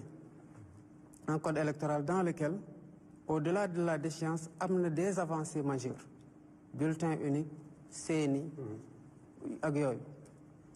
kon j'ai pas compris effectivement que ñu dem seppi ci benn point dugal ko ci procédure d'urgence pour voter une loi parce que day mel ni court-circuité dynamique boo xamante ne mu ngi woon en cours pour loo xamante ne normalement bu code bii di ñëwee ak lu mu comporté yépp ba pare comporter la même disposition boo demee ci disposition transitoire yi dina wax ne que les dispositions de la loi buy porter code électoral bu ñu réviser sont abrogées kon boo moytul dinañ ko changer ñu dawalaat tuuti ñu abroger ko mais une majorité reste une majorité et l'Assemblée nationale am nañu droit initier des propositions de loi loolu seen prérogative la mais gisuma woon l'urgence de déposer un tel projet alors que nous étions dans une dynamique consensuelle parce que ces projets de loi là le comité de relecture ñi ci nekk sama conseil juridique mu ngi ci le conseil juridique du premier ministre le président de l'Assemblée nationale le directeur général des élections parce que dafa nekkoon ci comité d'experts bi ma bëggoon bu ñu dee waxtaan bu amee loo xamante daf leen rëcc ci li waral ñu bindee disposition bi nii moom mu mën leen ko clarifier ensuite il y a eu d'autres ñi ci bokk comme le président du groupe parlementaire je pense que le ministre Amadou Ba le ministre Bamba Cissé et je pense Metal liggéey nañ ci à un moment donné donc ñooñu ñoo tëgg andi bu ñu tëggee andi j'ai regardé il y a eu quelque chose qui a voulu être introduit au dernier moment sur lequel laajoon nañu waxtaan nañu ci bu mu paree j'ai pris le temps de lire je suis très pris mais j'ai tenu à lire certains projets de loi et j'ai lu la constitution la cour constitutionnelle la loi sur les partis politiques je pense que c'est la loi le code électoral la jotul woon am temps lire ko ba mu jeex mais au moins dem naa ci disposition yi sur la déchéance bu mu wóor ma ne que nous avons le même projet de loi pour que mu bañ a am malentendu entre ñun lu ñu nekk di def ak li Assemblée nationale di nekk di def kon sous ce rapport on a été très transparent très ouvert très inclusif pour réeroo bañ ci am. Monsieur le Président ci loolu gis nañ ne taxawaayu opposition bi ñenn ci opposition bi ne nañ ne loolu mën na nekk un frein pour le dialogue parce que am na ñu demul wuyu ji par exemple FDR ak nouvelle responsabilité demuñu wuyu ji woote bi nga xam ne ministre de l'Intérieur wax na ko te et puis yow nga bëgg consensus est-ce que pratique yooyu mënul yàq recherche su consensus bi nga xam ne dialogue politique bi ak dialogue sur le système juridique dafa amoon nañ ko. bon opposition bi nag moom dañu am autonomie ou déterminer seen stratégie ak seen position lu ma respecté la parce que bu leen fàtte ni que opposition bi ku ci nekk am nga sa parti politique ci ñu bari te dañoo bind ne seen objectif mooy conquérir le pouvoir kon seen stratégie seen tactique ak yooyu moom am nañ ci légitimité mais li mu leen di invité mooy ñu perpétuer esprit dialogue man je suis très ouvert à ce dialogue te damay continuer di ko promouvoir ñu xam ne tamit que ñu bëri ci ñoom ñu ngi fi woon bu ñu nekkee ci opposition dinañ casse bulletin unique bu ñu faloo duñ ko jëmal bu ñu nekkee dinañ casse fichier électoral bi bu ñu faloo duñ ko jëmal bu ñu fi toogee dinañ wax lu bëri affaire caution affaire CENI bu ñu toogee duñ ko jëmal bu ñu amee nag chance président bu egg si ànd ak sérénité par rapport au pouvoir man pouvoir daf ma terewul nelaw moo tax lépp loo xamante ne mën nañ ko def ci ay jéego nañ ci profito parce que on leur tend la main dans ce dialogue te xam nañu ne que ku mu neex ci ñoom mën nga dox ba ci ko ndar kam ñëw dugg fii man dama contre opposition ak pouvoir ci dëkk mu mel ne balaa ñu am sañ-sañu waxtaan rek Covid 19 ñëw bu Covid ñëwee lan ngeen di waxtaane du réew mi mais avant Covid di ñëw li ci des yëpp du réew maa ngi fii lu tax duñ ko waxtaane te ñu seq ko te liy andi problème yëpp c'est entre le pouvoir et l'opposition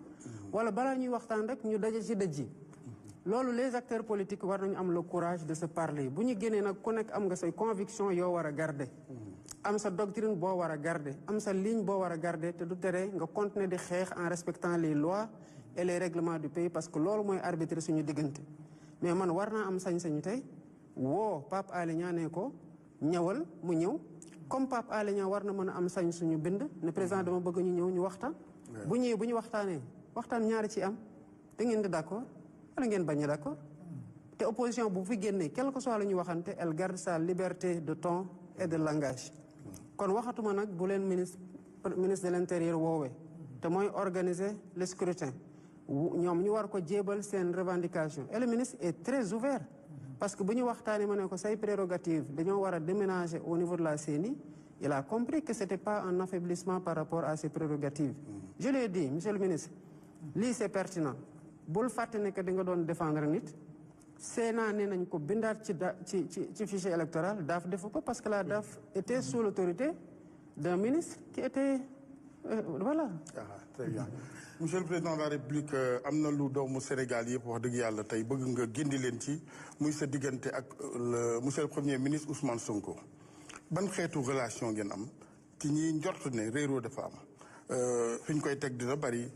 création ñaari coalition pour un même pouvoir boo nee Diomaye président coalition Diomaye ñoom ñu ne apte boo dee par exemple le président américain mérite le prix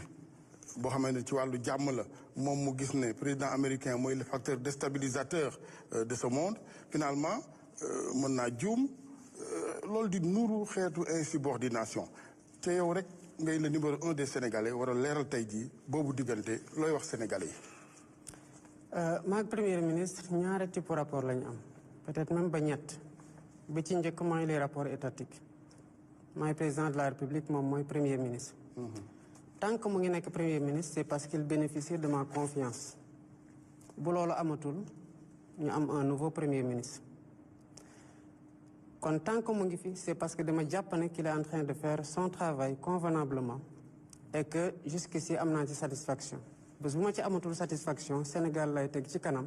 te bu boobaa ñu uti ci keneen te dinañ ci waxtaan ba déggoo ci beneen rapport bu ñu am c'est un rapport xamante boobu dugguñ ci politique mbirum famille dugg ci biir ci kaw turandoo mu ngi fi turandoo yaayam a ngi fi mu am fu ñuy jaar ci lu bari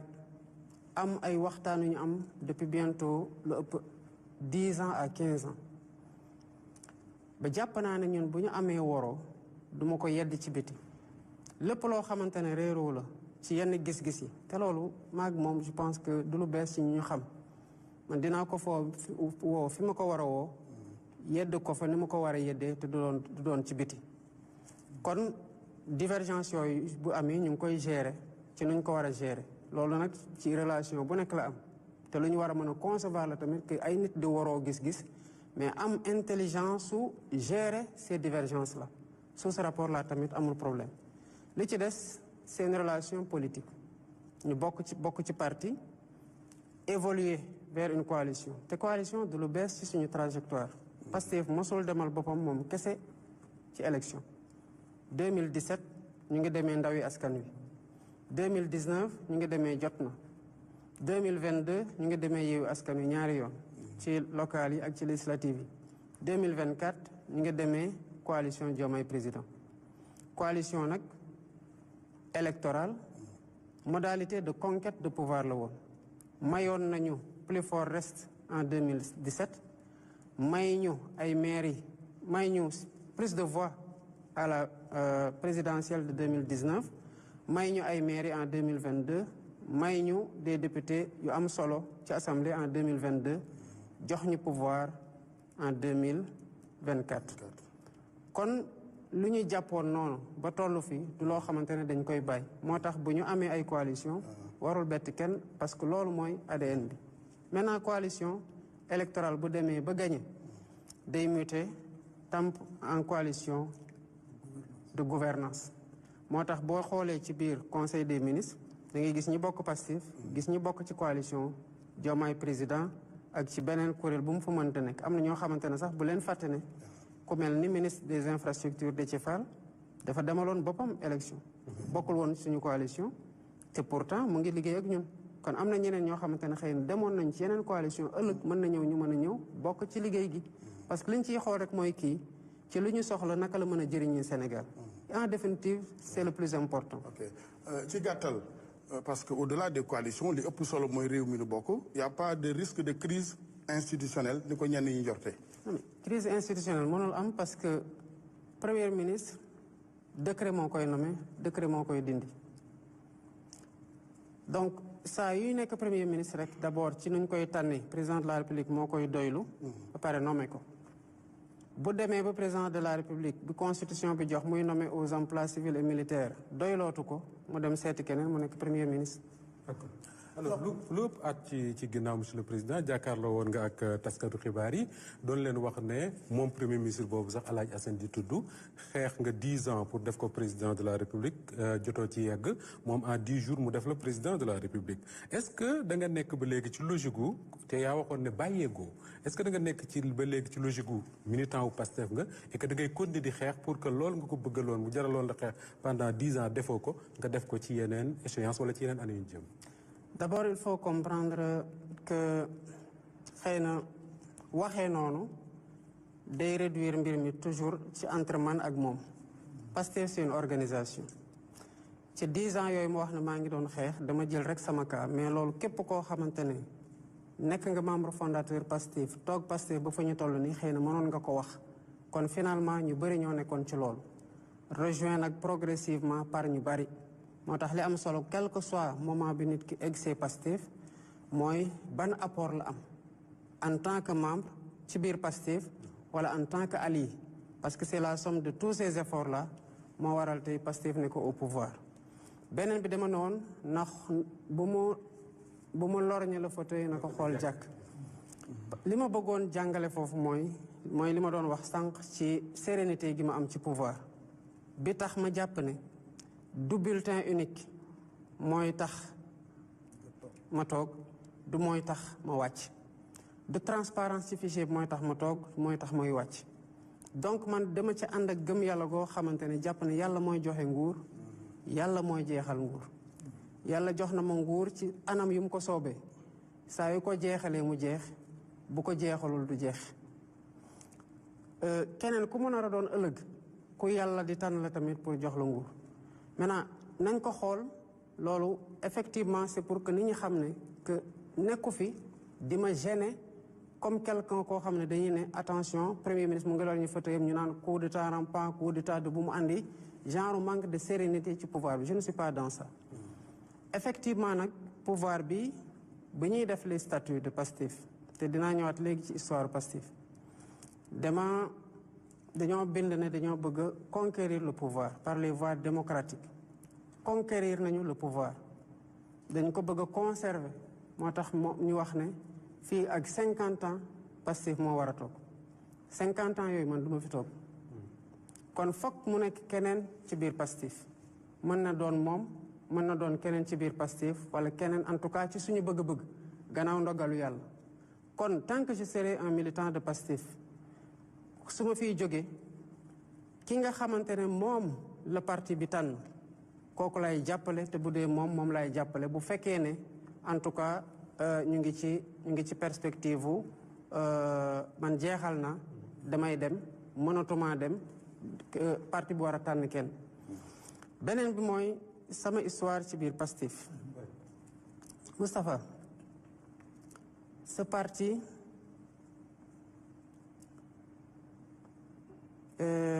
dama fekkee ci bu muy juddu ci bu ñu amee xelu def parti politique benn réunion laa raté bi ma ci toogee ba tey wuute waatuma dara ba ñu am ay statut ma bokk ci ñi ko bind am ay couleur ak ay emblème bokk ci ñi ko tànn am devise yàlla def na devise boobu sax le don de soi pour la patrie ci man la ko yàlla inspiré ñu def ko ci parti bi ñu dem ba jamono ñu bëgg def fusion ak taxaw tem ma bokk ci ñu doon liggéeyaat les statuts ñu jóge foofu ñëw ba après les élections de 2019 ñu ne nañu liggéeyaat suñu statut après la fusion ma nekk man képp ko doon bind statut yi pare ci statut yi partagé ko ñu validé ko ma defaat man kenn di bind le règlement intérieur ak la charte de la commission de placement des cartes de Pastef boo jëlee les mouvements de Pastef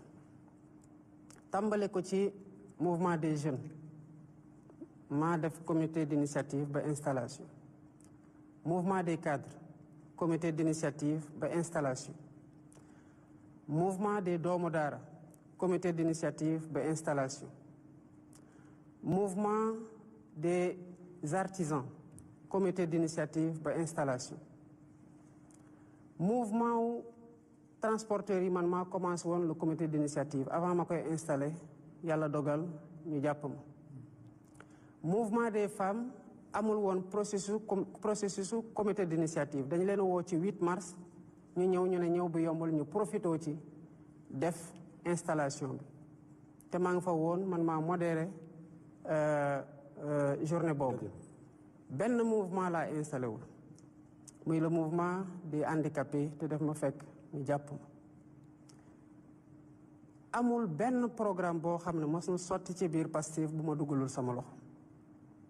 bu coordonnateur départemental yu ñëwee fii di ndogu si ku mën nuyu jaar naa sa loxo jaar naa sa tur te au delà de yow xam naa ñan ngay liggéeyal ci fi nga nekk kon sa parti je l'ai bâti de ma main en toute humilité ànd ci ak les patriotes à tous les étages du buñ may jàngal waaye yàlla def na ñu xeex ci bu ñuy def l'assemblée générale de Pastef dafa ko université mottali ko ay étudiants man la yàlla dogal ñu nee ma Diomaye defal la feuille de route du comité de pilotage provisoire janvier 2014 décembre 2014 la ñu waroon dem congrès maa ko def man kese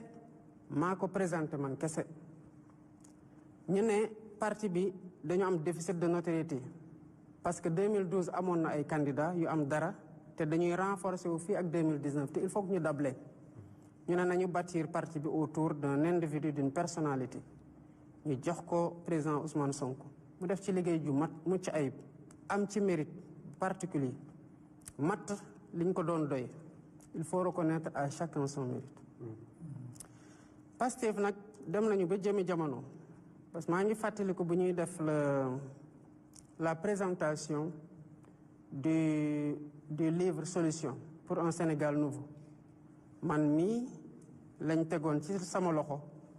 l'organisation de cette cérémonie de bout en bout ma ànd ceeg ñoom El Malick ak ñeneen pour ñu motali ko dañu dem ba dem 2019 ak radiation bi di dem 2018 gars yi commencé tamit bëgg a andi personnification parce que boobu fekk ne leader bi amoon déficit de notoriété mu ngi commencé jël envergure gu mag waaye mu doon ku lucide mu waxoon ne Sénégal soxlawul Messi soxlawul tamit héros soxlawul yonant soxlawul héros lu mu soxla mooy une masse critique de citoyens qui sont conscients des enjeux tout le temps dama ko doon tooñ ne ko yow daal saa yoo defee dara rek foog ma mattali ko masse critique de citoyens bu conscient des enjeux doyul bu ñu amul le courage d'agir en tant que masse critique moo tax dama ko doon yokkal tout le temps une masse critique de citoyens conscients des enjeux mais qui ont le courage d'agir kon à son corps défendant Ousmane mosul gëm messianisme mosul gëm mbirum guide encore moins guide d'une quelconque révolution Pastef ci trajectoire bu muy jël nii bu ci waa Pastef jógul dina yàqu. lu tax nga foog ne dina yàqu. parce que bu ngeen fàttalikoo bu ñu leen waxee ne le projet. Pastef rek ngeen di xalaat. te le projet da doon ñëw en complément de le Sénégal n'a pas besoin de messie ni de héros mais d'une masse critique de citoyens. Parce que dañoo bëggoon distinguer tout le temps le projet qui devait être dépersonnifié du leader qui l'a incarné à un moment T, quel que soit son mérite et quel que soit njàmbarte. moo tax ñu doon réorienter tout le temps les militants vers l'essentiel et l'essentiel c'est le projet parce que nit la kenn xamul ci ñun fan la sa bakkan yem te li projet bi nii buy dem ci 50 ans ça signifie que war nañu transcender ñun ñu nekk ci génération actuelle bi dem au-delà de cette génération loolu mënuñu ko tabax autour d'une personnification outrancière du projet. Authenticité au Pastef mooy loolu mooy la délibération mooy la contradiction mooy le choix démocratique. Man j'ai été souvent mis en minorité comme on m'a souvent rejoint dans mon analyse et dans mes positions. mais saa yu ñu mosaan a wax ne d'accord ñu ak Diomaye majorité bi fii la basculé ñaar laa ko wax te mos naa ko wax ci benn émission du benn di ñaar mooy loyauté au leader fidélité à la ligne du parti et au projet. te projet boobu moo tax ay nit sacrifié lu bari muy bakkan muy laago muy liberté ñii seen say tas ñii ñàkk seen liggéey ñii ñàkk seen alal loolu ça n'a pas été fait pour les beaux yeux d'un homme ça a été fait pour la quintessence du projet qu'il fallait protéger à travers la personne qui l'a incarné. Mais on doit toujours tenir à distinguer le projet des différentes personnes qui l'ont incarné. La preuve, moi j'ai été un secrétaire général. Avant d'être secrétaire général, j'ai été coordonnateur du mouvement des cadres. Avant d'être coordonnateur du mouvement des cadres, je n'ai pas occupé de fonction. Mais bi ma occupé de fonction bi yëpp ku ne xam na sama liggéey la woon parce que tous les mouvements yi ma la wax ni man maa ko installé bi ma koy installé je n'avais aucune fonction dans le parti ci lu ëpp jusqu'en septembre 2018 date de l'installation du mouvement des cadres kon les mouvements yi ñu installé avant les jeunes les enseignants les femmes bi ma koy installé di ko initier et jusqu'au mouvement des cadres je n'avais pas de fonction mais tey nekkatuma secrétaire général et ce rôle-là doit être continué ëllëg tel que suñu statut yi dañ ko waxee ni bu yàlla dogaloon Sonko nekk comment ça s'appelle président de la République en fait dafay décharger wu de ses fonctions de président du parti bu boobaa le parti devra se choisir un président qui doit avoir la même stature ba pare incarner le projet kon les cadres qui comprennent cette logique, cette authenticité de Pastef. Les militants de tous bords, bu tax saa su ne même en 2020 bu ñu doon def l'Assemblée générale anniversaire dañu waxoon ne ku ñuy sargal mooy les militants inconnus. Gis nga boo duggee fii di nga fa gis ay xar kanamu nit ñoo xamante ne dañoo wàcc liggéey ci projet bi. ñu bëri ci responsable Pastef yi koo ci laaj mu sital la tour léegi-léegi boo mooy tudd la jaaral ci benn tour il a fallu que ñooñu wàcc liggéey ci waar wa ñu door di xam ndekete ñii pare woon nañu pour joxe seen bakkan kon kooku bu amee ku am mérite le principal mooy ñi ci ñàkk seen bakkan ñoo gën a méritant parce que joxe nañu lu kenn joxul ñi ci tegu mooy ñi nga xamante ne dem nañu ba seen cër dagg ci muy loxo muy tànk wala ñu seen bët tuuru ci te ñu continuer di gëm xeex bi di gëm projet bi gis nga ko bokkal ci ñaari catégorie gi xamal ne yaa ngi ci gannaaw te kon am na lu la fete ci kaw mooy lan moo taxoon sénégalais yi di xeex ñëw jàppale ñu ba ñu jël pouvoir bi c'est parce qu'il croyait en un idéal. C'est cet idéal-là qui doit triompher devant toutes les ambitions personnelles tant qu'elles ne sont pas alignées à ce projet. C'est loolu, c'est le défi de Pastef que les gens de Pastef doivent défendre pour que le parti garde son authenticité. Monsieur le Président, foofu laa bëggoon laaj kon comme yaa ngi considéré wu comme membre de Pastef toujours léegi lu tax nga jàpp ci coalition Diomaye Président. Ngor wax naa ko dañu amoon gàllankoor bi mooy dañoo ñëw ba élection di waaju jot ñu gis ne que nu muy continuer nii bu continuer boo moytul dinañ gàllankoor suñu leader te liggéeyoon nañ fi loo xam ne mën nañ ci jël nguur ñu ne ala kulli xaal il faut au moins mu am ku dem ñu évaluer notre action mais ci loolu bi ma nekkee kaso ñu jël stratégie ñu bëri mën a jël fiche de parrainage xam naa ne sax bu boobu bu fekkoon ne ñu ne nañuy dugal caution ku ne kon boo moytul ñëpp duñu am fiche de waaye ñu lijjanti ay avant parrainage bi ay récépissé yu bari li njëkk a am mooy man kaso laa nekkoon ñi fa nekkoon ci biti ñoo njëkk a jël les récépissé yi jeex amoon récépissé comme ku mel ne El Malick am na lu ko manqué loon ci récépissé loolu beneen wax la toujours est-il que Amadou Ba est allé voir Déthié Diouf de Vision pour ñu mën a récupérer d'abord dans un premier temps une fiche de parrainage ensuite ñu ne benn récépissé dafa cate ak fi dëkk bi toll ak ñu nuy war a sàmmee suñu chance pour mën a participer mu am ñu dem seeti Abdoulaye Fall Mao am ñu dem seeti doyen Adama Seck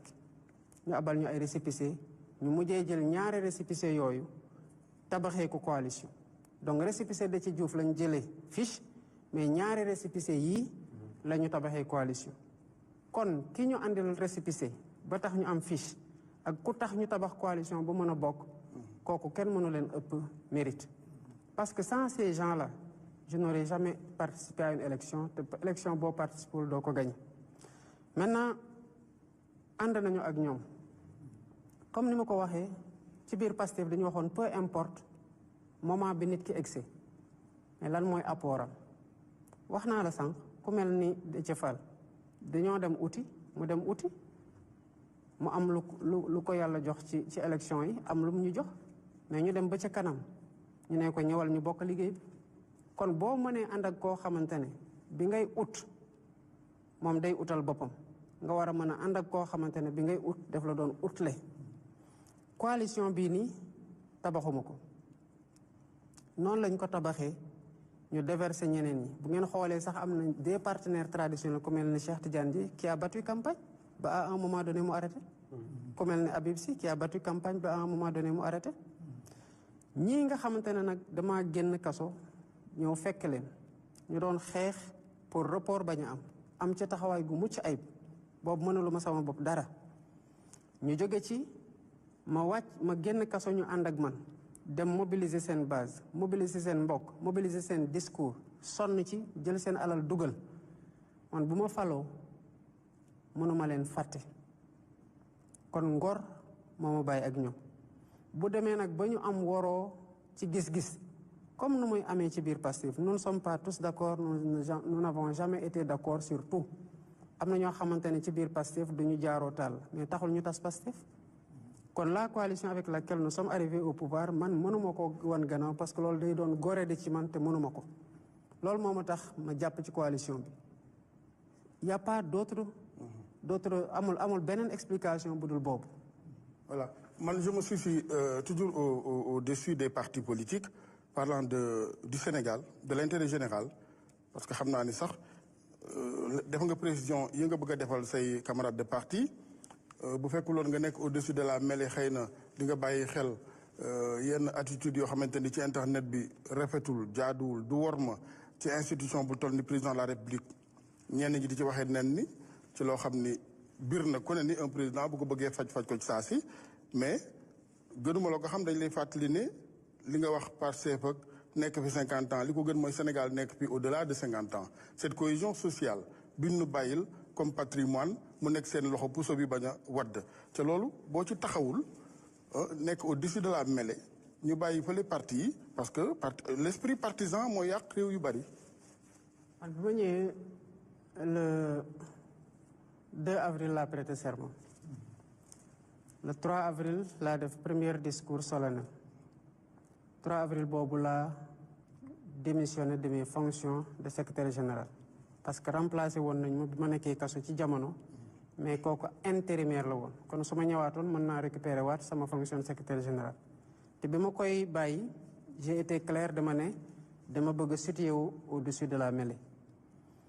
donc mais ni ma situé wu au-dessus de la mêlée dafa am ci parti bi ma bokk bu ma porté et qui a joué un rôle ëpp na essentiel sax à la limite lépp en tout cas qualificatif boo ci teg romb na ko mais bu mottali koo ñeneen pour mu mën a nekk président de la République donc cette appartenance partisane lu may revendiquer la parce que man je suis un politicien et ce politicien-là est affilié à un parti dont il est membre fondateur léegi nag dafa am Bassirou le politique am Bassirou le chef d'État le chef de l'État dafa am ay chartes yoo xamante ne ñoo koy aar mu am ñoo xamante ne ñoo war a wattandiku loolu muy yoon loolu dafay wane ne man je ne mets pas de pression sur la justice je ne mets pas de pression sur la justice li ñuy wax ci lu bari du lu may dégg parce que nekkuma ci réseau yi di xool lan la diw wax lan la diw waxul li ma jàpp mooy ni ñu tànn teg leen fi ñu leen teg mate nañ seen liggéey et que bu ñu gisee loo xamante ne jaaduwul la lu waroog war ma gi war ci man dinañ def seen liggéey moo tax yenn saa di nga dégg ñu ne jàpp nañu nit pour offense au chef de l'État ñu jàpp na sax chef de l'État dégg na ko fekk ne chef de l'État déggu ko mais dafa am ñuy wattandiku war ma gi ci war pour préserver la fonction loolu kese moo am maintenant man wax dëgg yàlla yëkkati na ma ci niveau boo xam ne jombale naa sama bopp di wàccaat di nekk ci règlement du compte contre qui que ce soit du doomu aadama du organisation kon nekk au-dessus de la mêlée boobu foog naa ne bu amee kenn ku ko incarné ci dimension bi moo incarné mosul am ci 25 dernières années yi wala lu ko weesu ci biir Sénégal te ci noonu laa fas yéene tamit wéy. Monsieur le Président yaa ngi wax ne Pastef mën na fi nekk 50 ans est-ce que sa digganteeg Ousmane Sonko dafa amul fa amoon ci diggante pacte wala dara. non amul benn pacte sama digganteeg Ousmane mënul am sax pacte en réalité parce que pacte bi dafay bu amoon dafay lalu ci loo xamante ne manque de respect la et de considération ak bañ a wàccoo ak charte yoo xamante ne ñooñu tënk d'abord par rapport au parti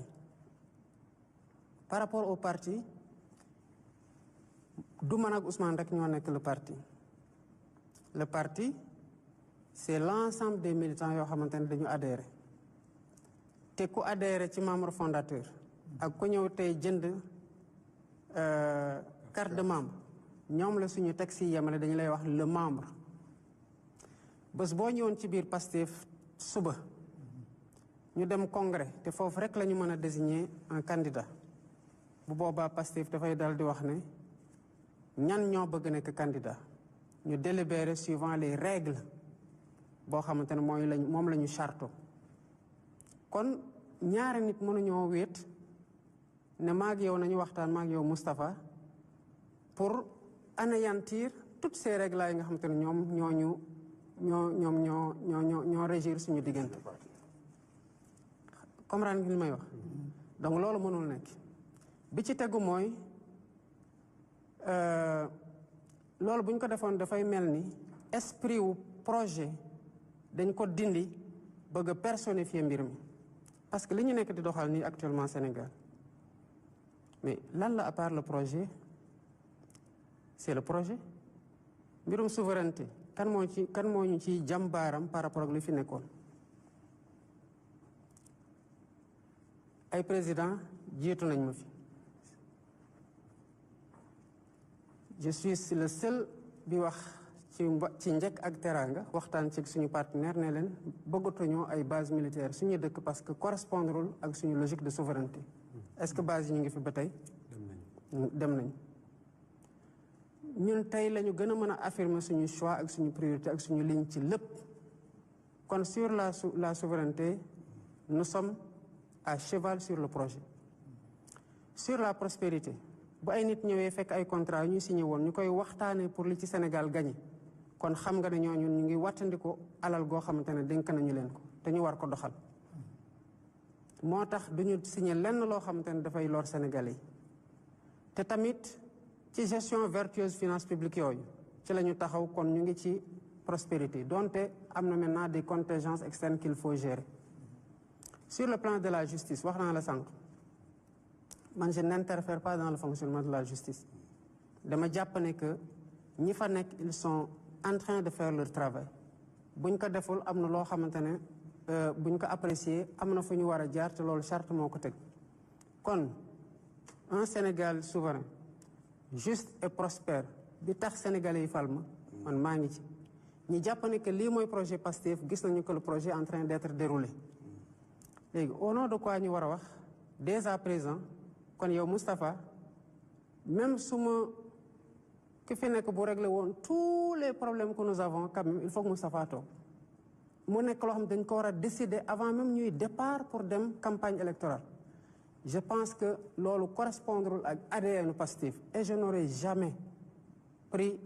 un engagement du genre parce que da doy wane ne que dama manque respect à mes frères de parti manque respect aux Sénégalais et c'est là où il est important d'agir ci suñu objectif d'enrôlement carte électorale carte de membre Pastef yi suñu objectif ñaata la loolu objectif la amoon nañu fi objectifu 500 000 bi ma nekkee le secrétaire général nous n'avions pas 100 000 kon 1 million boobu mën na am sax duñ ko matal ñaata nit ñoo ma fal les 54% c'est 2 450 000 kon même bu ñu amee 1 million mu nekk ay membre Pastef kon ñi ma fal ful nañu leen daanaka benn bay xaajal léegi ñooñu lu tax ñu war leen imposer un choix interne au sein de Pastef pour mu nekk choix boo xamante ne les Sénégalais vont devoir se contenter de ce choix-là. man jàpp naa ne kon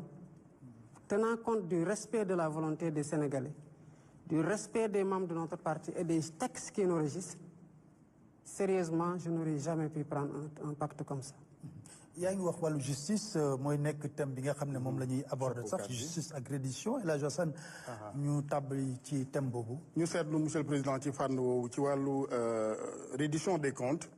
bi ngeen ñëwee effectivement comme yeneen nguur précédent yi ku ci ñëw rek da ngay sumb reddition des comptes maanaam dabu gi ñeel koppari askan wi. mais ba ngeen ko tàmbalee léegi ñu gis ne libération yaa ngi bëgg a bari nag ndànk parce que wax dëgg yàlla je cite de mémoire comme ça Lat Diop Mansour Faye Barki Dembo Ndiaye Farba Ngom et cetera ci ñoom ñoo gën a siiw rek parce que au niveau des ministères beaucoup de DAGE et cetera ont été libérés bu lii dakkul est-ce que du doon comme disent les Français une montagne qui accouche d'une souris. d'abord nañu fàttali ko ne que ci yoon présomption d'innocence mooy le principe. maanaam ku ñuy topp ci yoon tant que daanuñu la ba sa recours jeex dañuy jàpp ne dañu lay tuumal rek mais taxagoo tant que daan teguñu la daan ñooñu nga cité noonu donte woo nañ leen ci yoon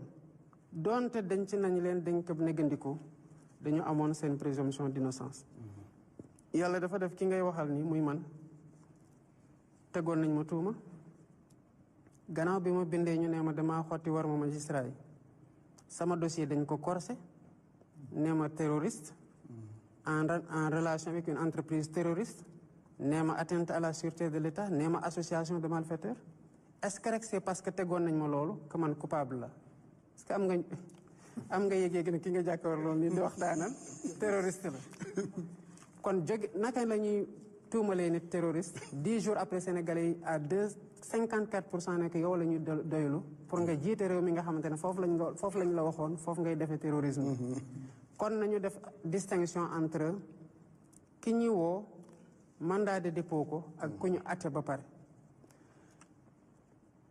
ma jël le cas sans citer de nom de la Covid ay rapport la moo taxoon ma ne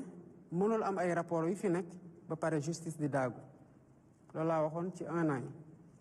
effectivement parce que le rapport Covid ñu ngi ko transmettre woon suma juumul en août 2022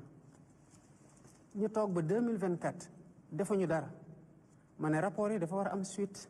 loolu moo tax ma ne leen sànq rapport yi transmettre nañu leen justice yi nga def liggéeyam maintenant justice boobu mooy saytu dossier yi saytu rapport yi ci anam yu ñu ko tëralee justice boobu mooy toppaate justice boobu mooy mandat de dépôt justice boobu mooy dem ba jëmi jamono en fonction des contestations et des éléments du dossier mu ne déw mii de li ñu ko doon toppee man mi ko doon topp man en tant que justice man maa koy setal wala ma bàyyi gum ko bàyyim na bindi ko bu leen fàtte ne tamit que liberté provisoire ne veut pas dire que kooku duñ ko atte ëllëg daan ko mais justice mooy doxee nii est-ce que am nañ ci lu ñu neex ak lu ñu naqari man nekkuma di am lu ma neex ci ku ñu tëj ak lu ma naqari ci ku ñu libéré man je fais confiance à cette justice te damay joxe les moyens bu ñu leen mettre dans les dispositions ñu indépendant ba pare ñu juste dans le traitement des dossiers loolu mooy sama responsabilité bés bu ñu gisee nag am na ay juge wala ay magistrats yoo xamante ne lu ñuy xaar ci ñoom wàccoowuñu ak li leen charte teg bu boobaa responsabilité en tant que état tamit ñu teg leen daan parce que bu leen fàtte ne que magistrats yi tamit mën nañu leen teg gi daan ci ay anam yoo xamante ne moom la seen statut prévoir mais jusqu'à présent c'est des dossiers en cours sur la base de rapports yi nga xamante ne rapports yu bëri c'était avant nous dina am ay rapports avec nous la justice continue à faire son travail dans ce cadre-là ñi ñu xam ñu siw ak ñi ñu xamul mais la justice fait son travail. pour des ci justice ba léegi monsieur le président bari na ay xale yoo xam ne ils ont été des centaines voire des milliers dem kaso bi ngeen di wut le pouvoir wax nga sànq ne am nañu ci jëlee ay laago am nañu ci ñàkk seen bët am nañu ci ñàkk seen i bien et cetera et cetera xale yooyu ñu bari fu ñu jógee dañ naan justice marche nañ sax pour réclamer justice et sooy déglu seen ay waxtaan dañu jàpp ne yow le président de la République du Sénégal yow yaay obstacle bi nga xam ne moo taxaw ba mënuñu leen a rendre justice boobu ba léegi monsieur le président xale yooyu lan nga leen di tontu. loolu njuumte gu rëy la bul fàtte ne que man mii def naa 11 mois kaso. kon ñu bëri ji wax ne dañ ñoo tëjoon maag ñoom lañ tëjundoo woon kaso nañu xool chronologie avant ñuy génn kaso Assemblée nationale dafa voté une loi d'amnistie te ñu xam lu bari ci loi d'amnistie boobu tamit ci nuñ ko mooñi ci nuñ ko wote ak ci nuñ ko interprété lépp fii lañ ñu fekk bu ñu ñëwee 2 avril laa nekk la prêter serment ñu fekk une loi d'amnistie bu wax ne li xewoon ci diggante 2025 2024 daanaka effacé nañu ko ba pare loi d'amnistie def ciy teg ne loolu kenn amatul droit tudd ko ci benn document wala ci beneen procédure kon bu ñuy ñëw mënuñu ci laal benn yoon ba keroog ñuy def lañ ci def avril mai juin juillet août septembre octobre novembre décembre le 2 décembre ñu am assemblée nationale 2 décembre boo ci amee assemblée li ngay xalaat mooy naka ngay amee loi de finances avant le 31 décembre ñu fexe ba am loi de finances avant le 31 décembre ñu ñëw ba janvier jeex février ñu déposer une loi pour abroger xaw ma pour interpréter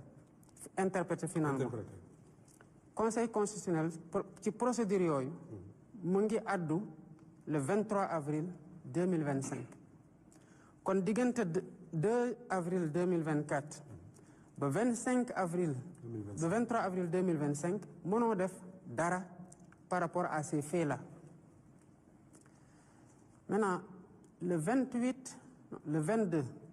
22 juillet 2025 maanaam avril 23 avril donc mai juin juillet premier ministre bind na au ministre de la justice ne ko gannaaw conseil constitutionnel interprété na fait yi kon léegi dama lay wax nga ubbi enquête ci événement yi xewoon ci 2021 à 2024 te nga am infraction yi ak yi nga boole ko ci enquête yi 8 jours après ministre de la justice répondre ne saisir na procureur général ba procureur général saisir na section recherche entre-temps xale yu bëri yi di marché nii boo leen laajee dinañu la wax ne dem naa section recherche bu ñu auditionné ma ñi ci auditionné ci procédure yooyu ëpp na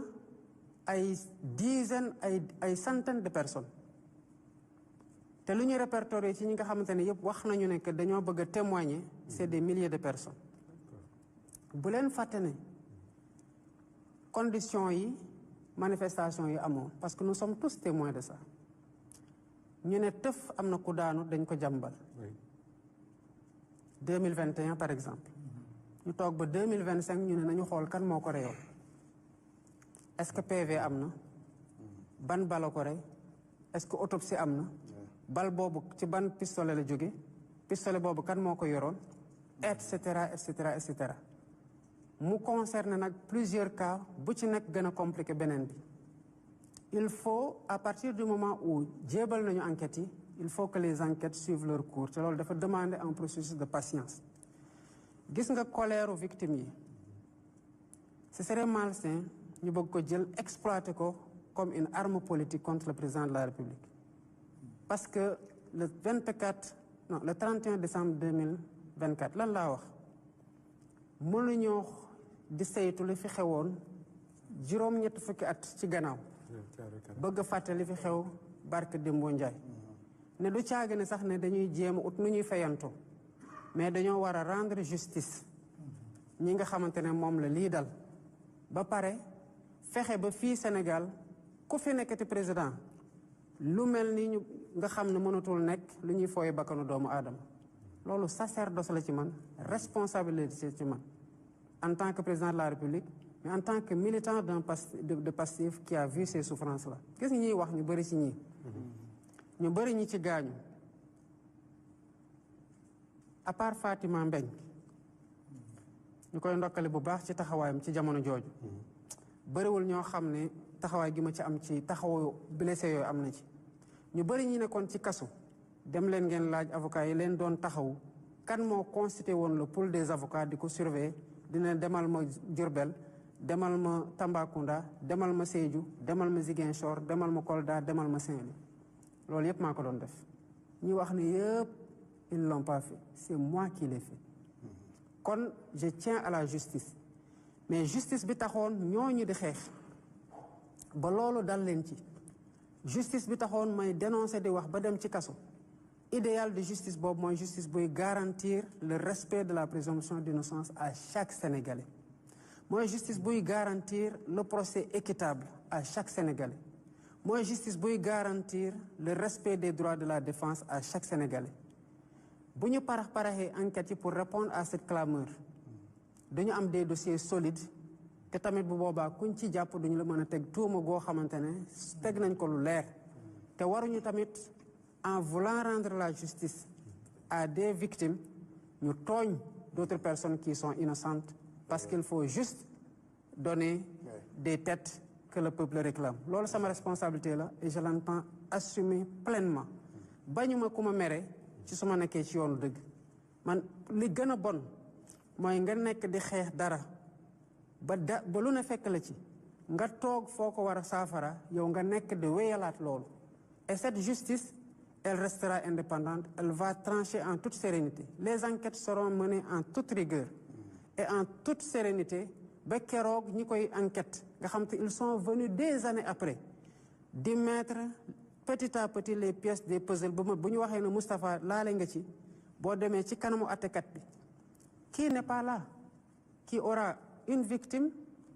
un procureur qui poursuit qui aura un prévenu avec ses avocats qui le défendent muy déglu ku ne ci phase instruction état mën na am doole parce qu'il suffit de viser certaines dispositions pour que le mandat de dépôt soit obligatoire mais ci kanamu àttekat ay preuves yu solides ñooy tax nga condamné nit te loolu parfois yàkkamte ak parax ak bëgg a répondre à ça mooy tax duñ ko mën a matal ci loolu ñu wax Pape Alé ci wàllu excellence li ngeen doon sikkee ce prédécesseur président Sall le manque d'un bilan immatériel xam naa mooy bi mu commencé génne point yeeg yooyu rek ngeen gis ne réalisation yaa ngi bari ngeen ne woy naam TER bi gaaw na bu fi TER bi nekkuloon barki démb ñu dee ak grève transporteurs yi BRT bi également ngeen ne amul bilan immatériel pour ñi déglu mën a xam luy bilan immatériel xeetu genre liggéeyul ci démocratie bi dafa xoj liberté yi et cetera tëjaate gi dafa bari. mais ces temps derniers gis nañu monsieur le président de la république arrestation yu bari surtout par rapport à la liberté d'expression waaw lu ne ñu xor njaay rek ñu woolu nit mbaa ñu tëj nit ay chroniqueur léeg-léeg sax ñu daal di génne lu bees dañoo song un premier ministre wala kilifa gu yor cëru président et cetera bu lii dakkul est-ce que yaakaar nga ni vous ferez mieux que le président Sall par rapport au bilan immatériel. gis nga mbirum yoon nu mu metti sànq da nga ne bu lii daggul parce que ñu ngi libéré ay nit léegi bu lii daggul la parce que ñu ngi jàpp ay nit c'est noonu la yoon metti te noonu la yoon mel. En réalité bilan immatériel bi d'abord man nanguwuma ñu yemale ko rek ci woo nañu nit. boo xoolee ñu bari lu ñu leen doon yóbboo kasu di leen mandat de dépôt lu ci ëpp ay délit d'opinion la doon nag fii nag yàggul am nañu koo xam ne emojis rek la posté ñu def ko mandat de dépôt kon wax dëgg yàlla def ko instruction c'est sans commune mesure côté justice loolu Sénégal yëpp mën nañ ko seede mais comme je disais tout à l'heure bilan immatériel bi tamit c'est la gouvernance la transparence les réformes consolidantes soo yi ñuy def qualitativement sur la démocratie le jeu électoral loolu yëpp la sur la justice man de sama conviction mooy boo demoon tey nga laaj les juges et les procureurs ci seen intime conviction incursion yi exécutif di def dans les dossiers boo moytul dinañ la wax ne que mënuñu ko comparer ak li fi nekkoon maintenant les délits d'opinion comme ni mu la ko waxee parfois dinañ wax ne dañuy woo Moustapha parce que mën nañ ci tudd prérogative chef de l'État mën nañ ci tudd nu mu tuddati sax offense au chef de l'État wala yu demee noonu ñu jàpp ne sax parce que offense au chef de l'État président de la République moo digle non dafa am ñoo xamante ne aussi ils ont la responsabilité de veiller sur ces fonctions là ak seen worma gi maintenant li am solo mooy en définitive ñooñu bu ñu leen woowee fa ñuy mujjee ak ñoom ñu ci bëri dañu leen di bàyyiwaat ñu dem wala bu ñu leen yóbboo flagrant délit juge ba àtte du doon daan yoo xamante ne mooy loolu kon sur le bilan immatériel d'abord c'était pas notre seule divergence c'était des orientations autrement beaucoup plus importantes sur ça mais sur cet aspect du bilan immatériel c'est incomparable de mon point de vue. Adja Sène wax na ko sax peut-être sauf ko rek ci soriwul justice mooy ñu bari dañoo jàpp ne ci kuréel gi nga jiite mooy ñi nekk autour du pouvoir ku ci tudd le président Bassirou Diomaye Faye Adja Sène wax na ko sax mën nga dem kaso wala nga ñàkk sax sa poste et au même moment am na ñu ci nekk yor ay responsabilités di xawi worma le chef du gouvernement te dara du leen ci fekk. Moustapha ci li may remonté li ñu may wax en tant que président de la République Sénégal yëpp la choqué. Oui, c'est vrai. Absolument. Man, je suis un grand démocrate, peut-être même trop.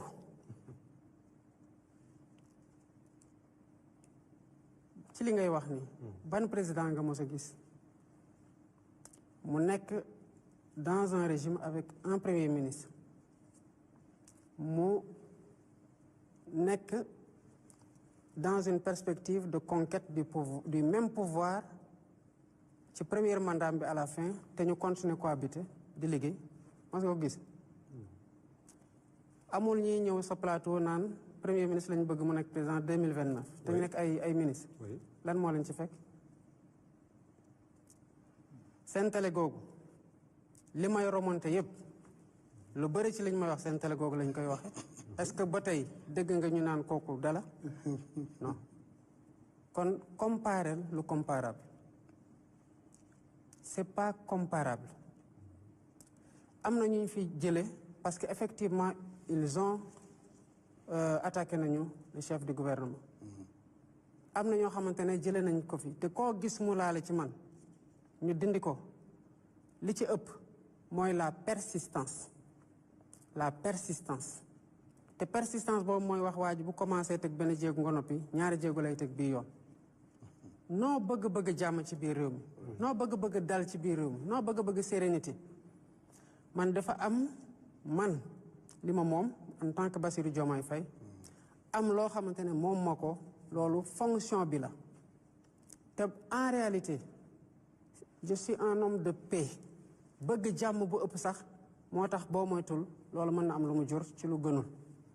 kon loolu du lu ñuy comparer benn yoon du lu ñuy comparer benn yoon c'est pas du tout comparable. mën ngaa bëgg jàmm mais il faut ngay défendre institution yi quand même. C'est nécessaire. Vous avez l'obligation de défendre l'institution qui est la présidence, qui est le président. C'est nécessaire parce que loolu moom moo ko.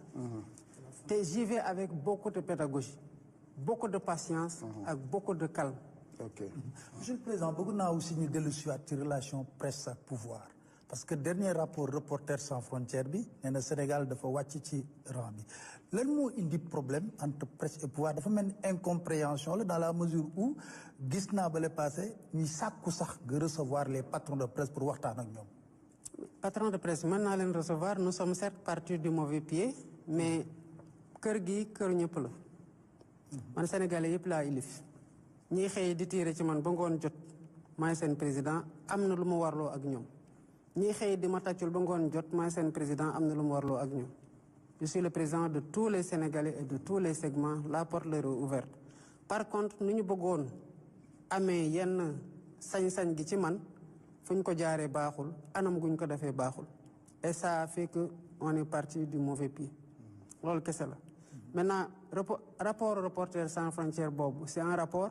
mais il y a une réalité Moustapha ngi nii est-ce que te coupé nañ seen signal bi ñu toogee ba tey coupé wuñ ko coupé wuñu seen signal coupé wuñu beneen signal te pourtant les mêmes journalistes ñoo fa nekk garder seen même liberté de ton et de position mais Pape Ali bëggoon naa nga may ma man du wax sax rapport Reporters sans frontières mais ci lu nu dund ci rédaction yi président nga njaboote ñëpp Sénégal bëgg yoon la ñu xamal la le désastre social bu ñuy liggéey ci presse bi di dund xam nga sénégalais yi ñoom ñëpp au-delà des journalistes dañoo am dignité rek mais presse bi surtout ñi nga xam ni dese nañ ci ay at yi at war a def carrière dans cette profession bu ñu nee état téye na lépp luy publicité yu xamante ne ay contrat publicitaire yu mu daan jox këru presse yi nga dagg ko comme ça ci lu kenn comprendre aide à la presse bi il a fallu que gars yi wax ba jeex ñu commencé ko joxe tout récemment yëgal ni daal ay borom kër fa nekk ci Sénégal gënuñ la xam réalité yi moi venant de Thiès vous venant de Ndiaganiao kër gu ne benn loxo koy téye donc bu ñu demee ba loxo yëpp daal di banku emploi amatul salaire yi ay 10 mois d'arriéré de salaire dañuy ñëw añ si sa kër gi ci yow de. may ko mu tontu ci loolu. fu mën a gàttal tamit parce que li ñu pour waxtu bi tamit li ñu tënkoon ñu yem ci ay ca monsieur le président nga mën a tontu ci jafe-jafe yooyu presse bi di dund. waaw en fait de façon générale saa yu économie amee problème même d'abord analyse yi ngeen gis yëpp sur le plan économique day commencer ci conjoncture internationale bi après jël projection de croissance yi. jël ko par région ñëw Afrique après doog a ñëw Sénégal saa ñu amee de une conjoncture économique bu metti day dal yeneen secteurs yëpp loolu épargne wul presse épargne wul ñeneen ñi maintenant bu ñu ñëwee il fallait que ñu auditer lu bari am na lu bari lu ñu taxawal lu ñu taxawalee certains chantiers te ñooñu bëggoon tabax gaawantu pour saytu naka la ñu doxalee mbir mi à un moment donné tamit noonu la ñu saytoowee les contrats yi nga xamante ne amoon na entre le secteur parapublic qui est très problématique et les publicités qui ont été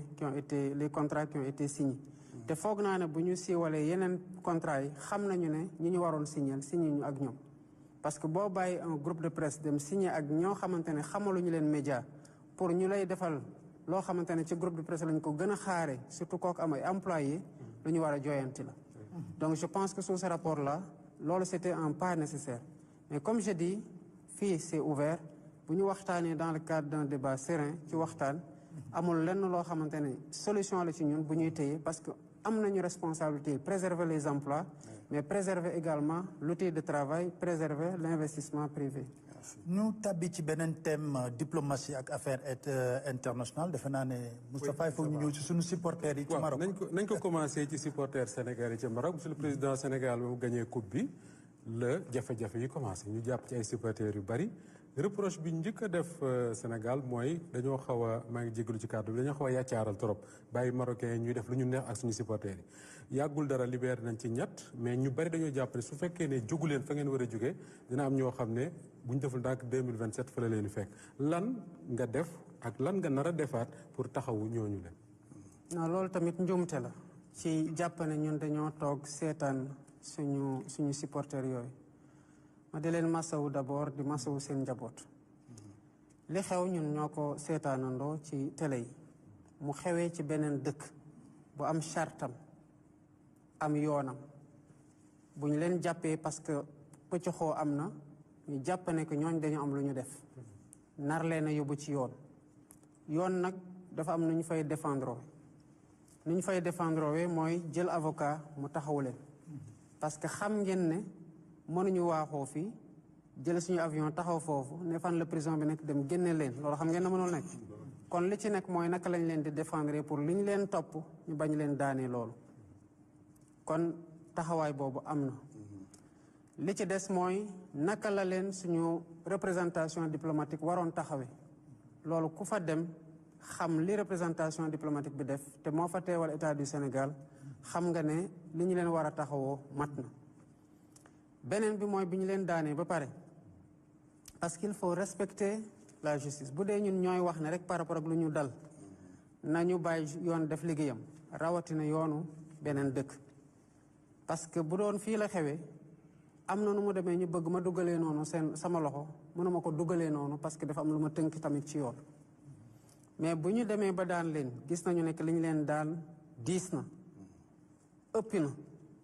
ci cas yu mel noonu yenn saay ay amaan lay nekk wala ñu interdire leen stade wala sax ñu interdire leen séjour wala ñoom ay peine de sursis mais ci cas bi nu mu demee bon dafa am loo xamante ne ci yëg-yëg bi génn na ci cadre kese sportif bi mais loolu nii nit ñi di amee yëg-yëg nekk seen dëkk di doxalee ñun dafa am lu ñu ci mën am lu ñu ci mënu bu ñu leen daaneem ci la ñu wax ne bu ñu def appel parce que bu dee li ñu leen teg nii jàpp nañu lu diis la bu ñu ko bëggee eggali dinañ ko eggali kon lu ñu mën mooy ñu dugal le couloir diplomatique te mais loolu pour mettre à l'aise les autorités marocaines dañuy bàyyi ba procédure judiciaire bi jeex te lu koy jeexal mooy ñu bañ a def appel defuñu appel ñoom ci seen bopp ñu def appel kon procédure judiciaire bi continue mais bi ma defulee appel xaaruma dama bind le roi du Maroc ne ko dafa am lu nekk suñu diggante d'abord dama ko féliciter ci organisation parce que qualité nga fa woon boo génnee incident final bi loolu tamit lu ñuy reconnaître la seen mérite la félicité ko ci félicité ko tamit ci nu ñu dalalee waa Sénégal parce que ba keroog ñuy daje ñu war a daje am na wax dëgg yàlla ni ñu ñëw gàttandoowee suñu supporters yi teeru leen ku ne xam na relation Sénégal Maroc ay relation yu yàgg la relation yu dëgër la te dañuy liggéey tamit pour préserver cette relation là donc bind naa ko félicité ko ci loolu waaye tamit bind naa ko ñaan ko mu mën a dugal njéggalam ak yërmandem ci suñu supporters yooyu avant loolu bu leen fàtte ne que dafa fekkoon ñu programme woon une commission mixte de haut niveau premier ministre waroon diriger délégation bi bu muy dem sant naa ko bu demee na ci waxtaan ak autorité marocaine yi def na ko avant loolu suñu ministre des affaires étrangères waxtaan na ci naataangoom lu yàgg seen xalif général Tijani marocain ñëw na ma dalal ko fii ne ko diggante Sénégal ak Maroc dafa weesu rek relation état waaye mbirum tarixa def ci dugg ba xóot lool gis nga lu la fi indi ma ne ko loo ci mën a dox ci ay jéego ci loolu nga dox ko ci kon activé nañu le volet judiciaire ci taxawu leen le volet diplomatique ci taxawu leen via l'ambassade jox nañ leen avocat taxawu nañ leen via l'ambassade dugal nañ ci le niveau ministériel affaires étrangères le niveau primatorial ak premier ministre le niveau présidentiel ak sama lettre bi ma bind le roi du Maroc dugal nañ ci sax mbirum tarixa léegi lii yëpp boo ko defee ñoom ñu jàpp fu ñu jàpp lan moo des à notre disposition ñuy deful lan moo des bu amee lu des nañu wax lii moo des. demande ñu ñëw purger peine yi fii par exemple. mais loolu pour ñu defoon que il aurait fallu que ñu convention yi ñu lié déjà ñu bu ngeen gisee buñ ko ratifié fii yàggul mais jéego yi des yëpp nañ ko def te lii nga xamante ne mooy le volet judiciaire le volet de la grâce parce que ku ne am na ko boobu moo gën a gaaw parce que bu ñu ñëwee fii ñun bëgguñu sax ñu purger parce que li nga war a bu dee purger peine bi la fii mooy nañu ñëw fii dugg kaso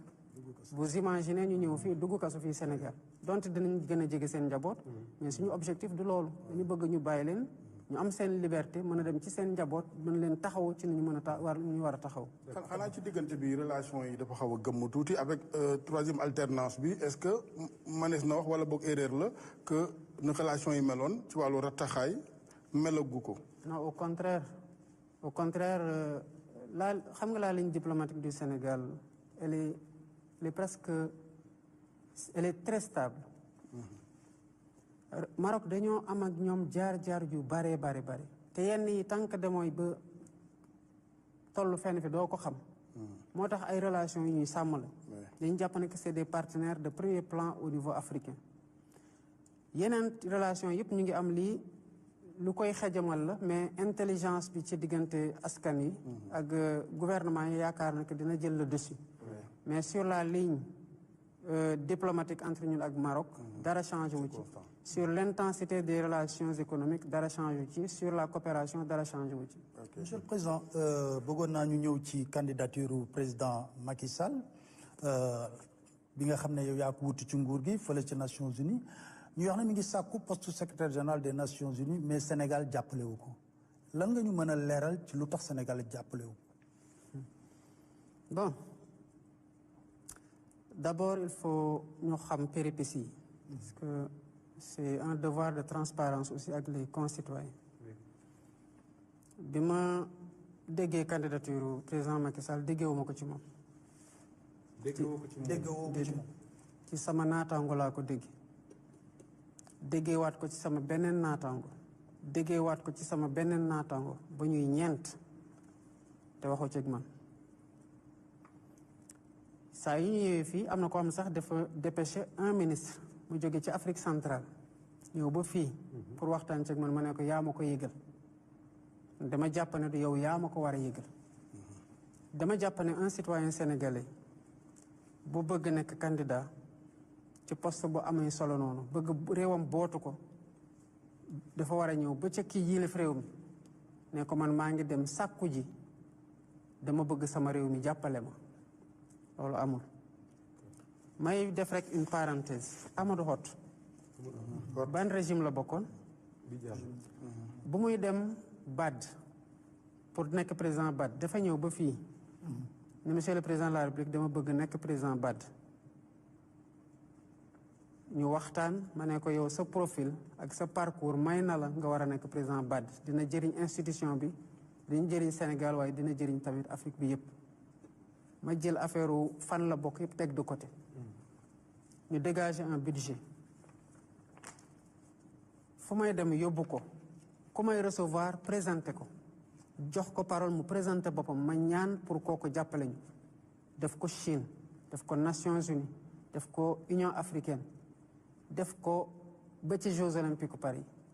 fépp fu may dem ànd naag moom présenté ko nit ñi parce que dama jàpp ne doomu réew mi la et que jaar na fa mu war a jaar pour ñu jàppale ko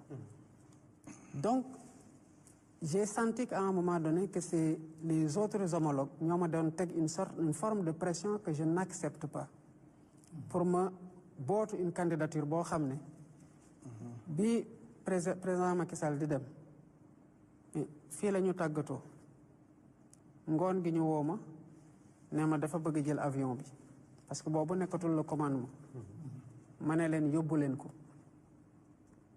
bu bëggoon ñëwaat pour loolu man am sax ñu ne ko avion baa ngi noonu ñëwaata mais defu ko ba ma jékki-jékki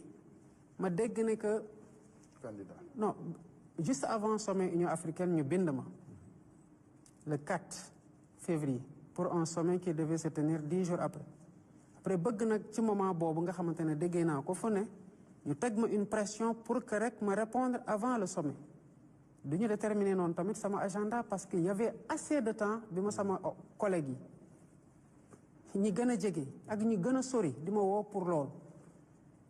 ma ne mënuñu ma teggee noonu pression aussi pour ma répondre coûte que coûte ba ma jékki dégg que Burundi bootu na ko Sénégal nag wax dëgg yàlla respecté nañu dëkk yépp mais ñun am na fierté bu ñu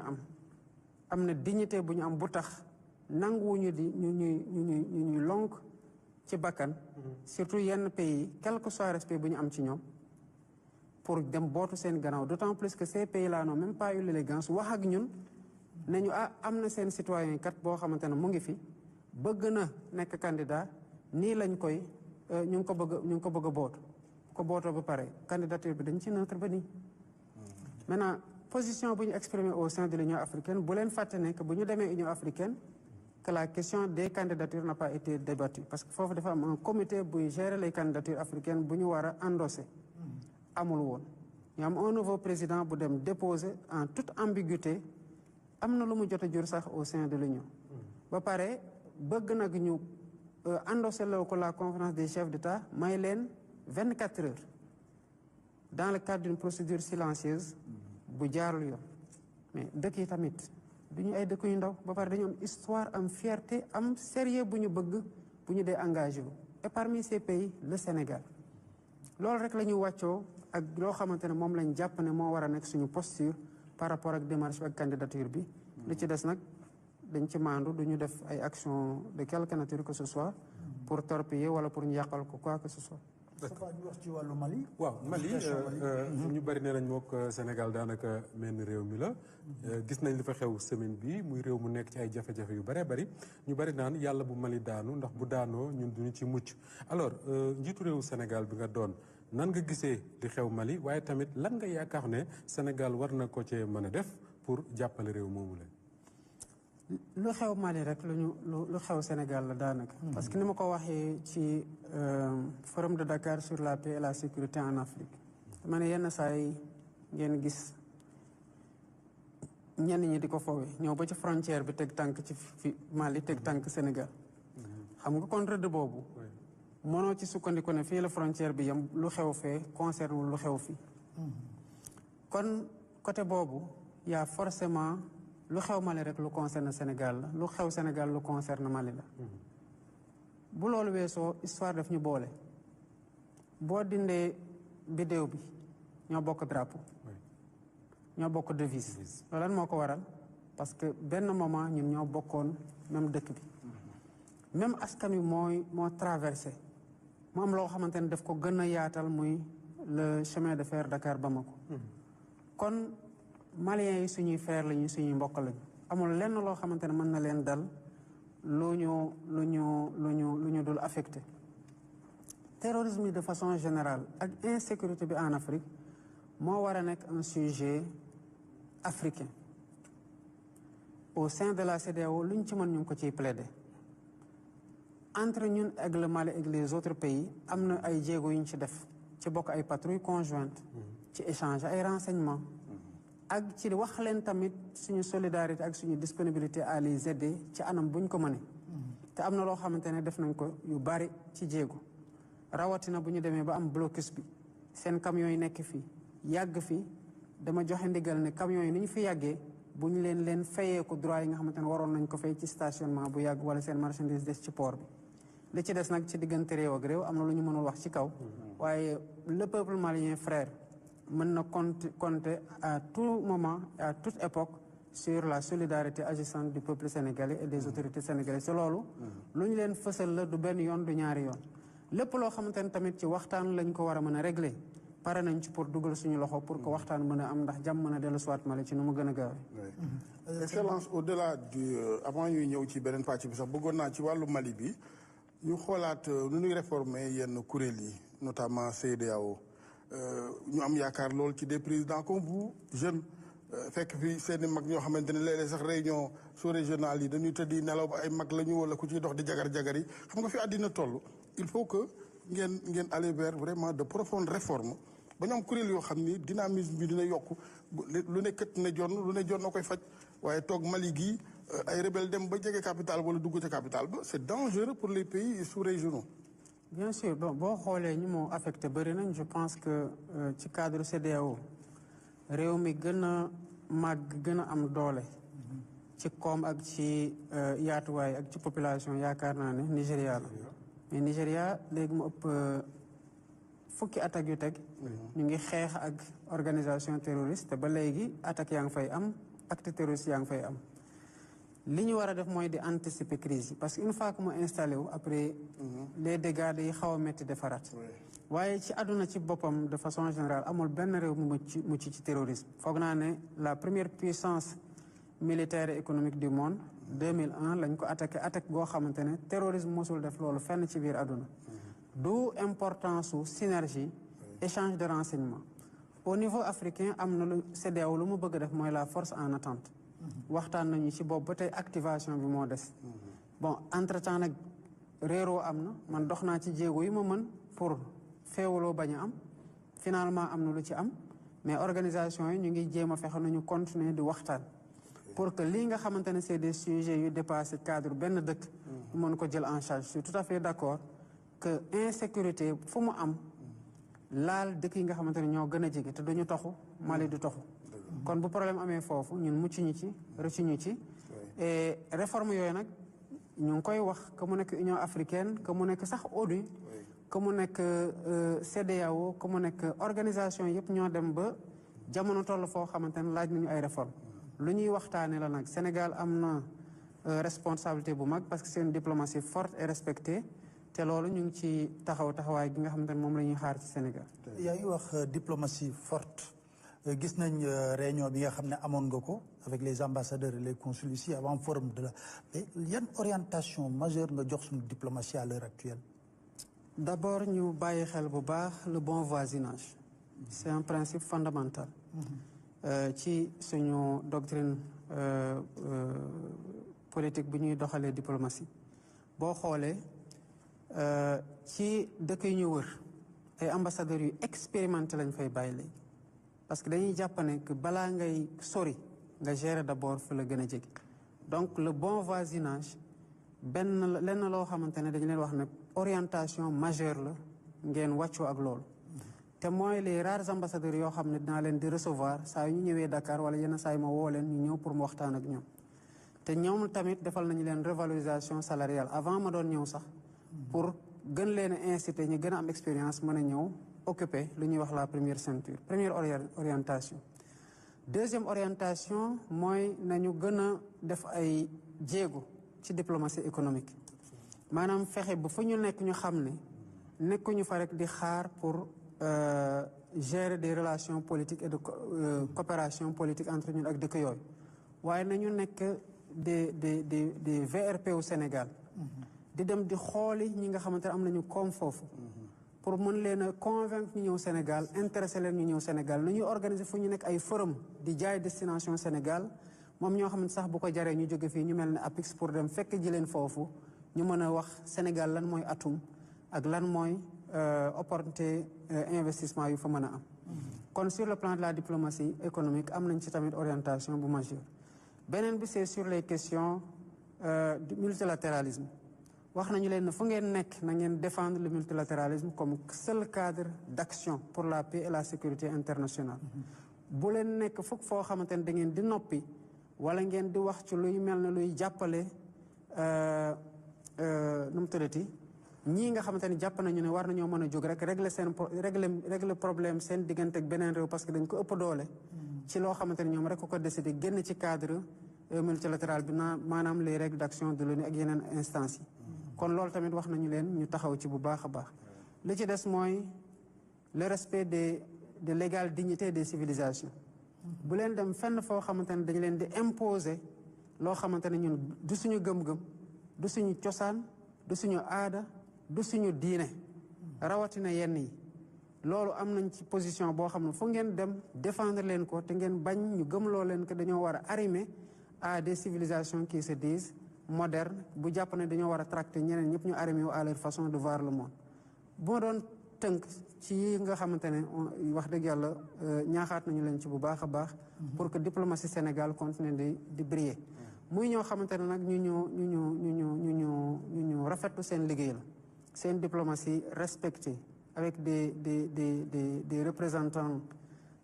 du pays dans les différents pays yoo xamante ne naw nañu leen ci fu ñu nekk ci seen xam-xam ci seen taxawaay ak seen respectabilité te loolu mooy seen wareef parce que ñoom ñooy projeté l'image première du Sénégal ci dëkk yu ñu nekk. Absolument. alors Sénégal googu sax xëy na mënoon nañu wax ci la présidence de la commission de la CEDEAO bi nga xam ne war ngeen ko jël bientôt mais li lëmbee àdduna bi jamono ji mooy lay xew ca Moyen-Orient daanaka mel na ne juñ nga ko léegi sax muy guerre boo xam ne boo toogee Dakar da nga naan suñu yoon nekku ci mais la cay xew day impacté suñu réew yi ban gis-gis nga am ci li xew diggante Israël Amérique d'un côté Iran de l'autre côté. mooy li ñuy wax rek par rapport au multilatéralisme parce que xëy na bu nekkoon des nañ ci cadre ONU mu doon comme ci nu mu xewee ci yeneen opération résolution bu ñu voté kon xëy dinañ sóoraale lu bari tàmbale d'abord ci waxtaan balaa ñuy egg ci yenn yi mais ci cas bii nii ñaari dëkk ñoo xëy analyser par rapport ak seen propre intérêt dem song ci beneen dëkk loolu nag ci fu mu xewee ci biir àdduna dafa nekk foo xamante ne lu bari ci commerce international foofu lay jaar muy le détroit d'Ormuz ba pare Iran mi ñu song yaatal ko tamit ci yeneen dëkk yi nga xamante ne daanaka lii pétrole ak ci gaz ci biir àdduna daanaka ñoom ñoo ko yore kon bu ñu commencé tëj ay raffinerie pétrole di tëj ay sites gaziers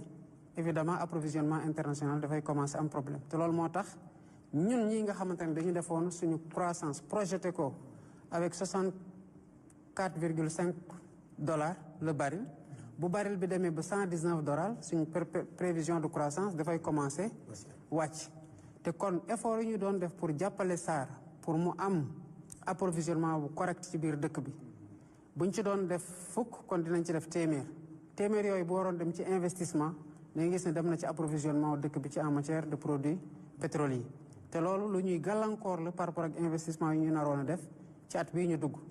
lu ñuy gàllankoor la ci yéene gu ñu amoon wàññi produits pétroliers yi te bu continuer nii ni ngeen ko doon waxee sans boobu moytu dinañ obligé appliquer la vérité des prix évidemment bu laalee ci énergie boo moytul puisque ci loolu la ñuy fabriquer lépp laal transport bi laal assurance bi bés yi ñu amoon ci denrées de première nécessité yi boo moytul tamit dina am yokkute goo xamante ne bëgguñu ko xeex nañ ko wàccee nañ ko ba fu ñu toll nii mais boo moytul bu yàggee dina am impact bu important bu mu am ci ñun te déjà impact baa ngi fi dañ koy jéem a mitiger rek parce que bëgguñu mu répercuter automatiquement ci population bi ci góorgóorlu bi parce que une économie d'abord c'est pas les chiffres c'est la réalité du ménage c'est le pouvoir d'achat du Sénégalais te loolu lañ nekk tey en tant qu'État di def un bouclier metti na mais ñu ngi dëgër di am yaakaar xëy na léegi ñu am jàmm ci côté boobu ba ñu mën a dalal foofu le commerce international reprendra nu mu nekkee woon avant ñu ci egg. daanaka li ñu cërale woon ci waxtu ñu ngi koy ndar képp dina la may Seydi El Hadji Assane waaw sa laaj bu mujj pour ñu mën a ndar képp du laaj yóbbante la ci quelques secondes par rapport aux bases françaises yi fi jógee le personnel sénégalais yi fa nekkoon ñu ne boo leen mënoon jàppale ci wàllu ndàmpaay boobu ak léegi ñoom ñu doon liggéey foofu ci base française yi à Dakar.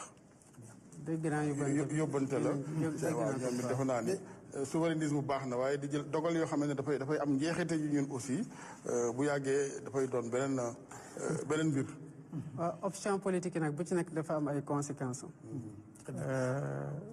mais dañuy ut tout le temps les moyens de mitigation pour que mu bañ a am répercussion automatique et dommageable sur les différentes couches impactées. Monsieur le Président suñuy jeexal xanaa dañuy wax ci JOJ mu nekk défi bu rëy boo xam ne Sénégal da ko war a relever entre la fin du mois d'octobre début novembre ban message nga bëgg a lancer le peuple sénégalais pour ñu relever le défi boobu. waaw honneur bu mag bu ñu la defal la mu nekk une première ci Afrique ñu ne Sénégal mooy dalal Jeux olympiques de la jeunesse foog naa ne bëri na dëkk yoo xam ne bu ñu leen tànnoon kenn du wax lu tax ñu tànn leen bu ñu désigné Sénégal tamit 2018 la ci diggante bi Covid bi am na fi ñu may ñu report kon défi la war a nekk pour ñun ñëpp ñu def li ci war pour mën a yëkkati raayu Sénégal moo tax bi ma ñëwee au mois d'avril mois de juin ñu invité ma Jeux olympiques Paris ma dem visiter le village olympique ci laa leen wax ne liggéey am na ñëw wax premier ministre na organiser un conseil interministériel sur les JOJ di demander nag un report hebdomadaire au ministre pour xool naka la chantier yi di évoluer buñ ci demee ba mois de novembre avant le mois de novembre sama xel doy li may dégg doyu ma ne damay dem ba gisal sama bopp ci laa dem le 2 novembre visiter les chantiers et j'ai vu effectivement que visite boobu bu amul woon kon mën na am mu ñaaw ñu jox ay directives yu claires wax ñu def un comité gën ko renforcer pour mu suivre chantier yi comité boobu suivre chantier yi mooy moo tax ñu am jéego ñu def ba la piscine olympique le stade et le centre équestre incha allah rabbi daanaka fii ga semaine wala ñaari semaine gën gaa bëri dinañ ko réceptionné mu des nag yeneen défi am nañ yeneen défi yoo xamante ne ñu ngi ciy liggéey waaye au delà de ça ay gan ñooy ñëw ñu nekk réewu teraanga am ñu bu ñu fi jógee tamit day am lu ñuy yóbbu ci lu ñuy nettali donc lii ni ñu leen di dalalee ci accueil ni ñu leen di yaatale ci teraanga ak nu ñuy wone suñu xar kanam ci cet ak ci environnement ak ci civisme loolu tamit moom la ñuy yóbbaale moo tax dès la journée des forces armées ma duggaloon ci armée yi seen thème nekkoon les forces armées partenaires des Jeux ñëwaat ba fête de l'indépendance gën ko yaatal ci FDS yëpp partenaire des Jeux olympiques de la jeunesse Dakar 2026 mais c'est pour que toutes les couches de la population segment yi yëpp rawatina ndaw ñi approprier jeux yooyu xam ne succès yu ñëpp lay nekk contribution yi ñëpp lay nekk waaye fierté tamit Sénégal lay nekk. jërëjëf monsieur le président de la république may gërëm El Hadj Assane mi nga xam ne ñi nga àndoon ci biir waxtaan bi mu nekk directeur rajo RFM groupe Futur Média Moustapha Diop nekk directeur bu Walf TV ak Walf FM di leen sant di leen gërëm bu baax a baax di la sant monsieur le président de la république ci dalal bi ak tamit ni nga d'accord ñu waxtaanee réew mi ak natt gi ñu ci natt di sant di gërëm ñëpp di leen dig daje incha allah si yeneen jotaay seen télévision RTS jërë ngeen jëf.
Madame, Monsieur, bonsoir. Il est 20h. Voici les titres.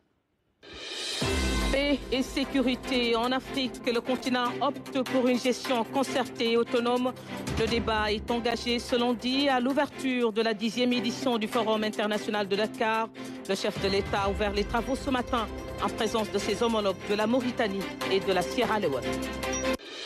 Le Dakar de Médina Gounass bat son plein au 3e jour. Focus ce soir sur le sens spirituel de la retraite de 10 jours marquée par la lecture du Coran, prière quotidienne d'invocation, une démarche de foi lancée en 1935 par le vénéré Thierno Mohamedou Seydouba. La retraite se tient sans la présence féminine, vous le verrez. Une pensée ce soir aux talibés, ils sont à l'honneur ce lundi 20 avril. Qu'en est-il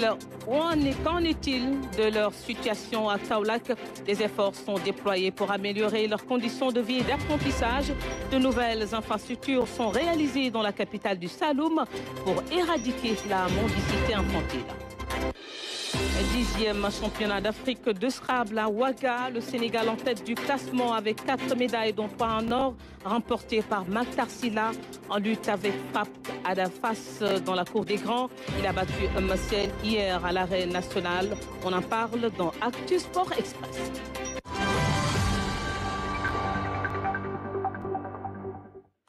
Bienvenue à tous. Ouverture donc selon Diamniadio du Forum international de Dakar sur la paix et la sécurité en Afrique. Une 10e édition placée sous le thème « L'Afrique face aux défis de stabilité, d'intégration et de souveraineté. Quelles solutions durables ?» Le président de la République, Bassirou Diomaye Faye, et ses homologues de la République islamique de Mauritanie et de la Sierra Leone ont partagé leur vision face aux défis actuels. À compte rendu à Boubakri Kane. À Dakar, le président de la République islamique de Mauritanie est venu prendre part à la 10e édition du Forum international sur la paix et la sécurité en Afrique. Les chefs d'État mauritaniens et sierra-léonais Mohamed Ould El Ghazouani et Julius Mada Bio sont les invités d'honneur de ce rendez-vous stratégique avec des enjeux de stabilité, d'intégration et de souveraineté. Dans un contexte de persistance des menaces sécuritaires multiformes et de recomposition géopolitique, il s'agit d'approfondir la réflexion sur les questions de paix, de sécurité collective et de gouvernance. Notre continent, loin d'être protégé, subit les effets de toutes les crises et doit faire face en plus à des menaces plurielles telles que les conflits armés et le terrorisme, la criminalité transfrontalière organisée et la piraterie maritime. Avec l'expansion du terrorisme, la désinformation et la cybercriminalité qui constituent des menaces sérieuses à nos démocraties et à nos infrastructures critiques. Comme si tout cela ne suffisait pas, les changements climatiques qui s'accentuent deviennent également un vecteur d'instabilité, y compris le risque dévastateur de nouvelles pandémies. Le diagnostic est donc clair et invite à des actions concrètes pour que l'Afrique puisse tirer pleinement profit de ses énormes potentialités et asseoir son développement. Ce forum doit aller au-delà de faire des diagnostics, mais trouver des solutions africaines. J'engage la CEDEAO à se concentrer beaucoup plus sur la prévention avec les gouvernements qui sont à risque et pour m'investir beaucoup plus, coordonner plus avec les partenaires régionaux et internationaux avant de se déployer. La stabilité du continent reste très tributaire de notre capacité à mettre en place des mécanismes d'action collective et des dispositifs efficaces de coordination, de mutualisation de moyens et de mise en synergie des efforts. Stabilité, intégration et souveraineté ne doivent pas être envisagées séparément. Elles constituent les 3 dimensions indissociables d'un même projet historique pour l'Afrique. L'Afrique ne doit plus accepter que son agenda sécuritaire soit défini ailleurs et que ses priorités soient dictées par des intérêts étrangers. La prospérité ne naît pas de l'abondance des ressources, mais de notre capacité à bien les gérer. Extraire chez nous, transformer chez nous et vendre à un prix juste. C'est ça le moteur de notre transformation structurelle. Mais entendons-nous bien, même avec une pleine souveraineté acquise, aucun pays, ni aucun continent ne peut triompher seul face à ces menaces sécuritaires. Toute solution efficace ne le sera que collectivement. La paix et la sécurité sont indissociables du développement. La dynamique d'intégration africaine doit être au cœur des politiques des différents États. d'où l'appel à un engagement renforcé tant dans la conception que dans la mise en œuvre des politiques communautaires. Au même titre que la stabilité est indispensable pour favoriser l'éducation, la santé, la croissance économique et les investissements, le développement est aussi le moyen par excellence de réduction de la pauvreté et des inégalités, qui sont de potentielles sources de conflits. Il est donc fondamental qu'en plus des réponses militaires, que des programmes de développement soient parallèlement menés dans la lutte contre l'insécurité et l'instabilité. Unis, nous serons plus forts pour passer d'une posture de vulnérabilité à celle de puissance économique. Je suis convaincu que, unis et confiants en nous-mêmes, nous pouvons jouer les premiers rôles et faire entendre la voix de l'Afrique sur la scène internationale. Le Forum de Dakar reste une plateforme africaine de référence en matière de dialogue stratégique avec tous les acteurs.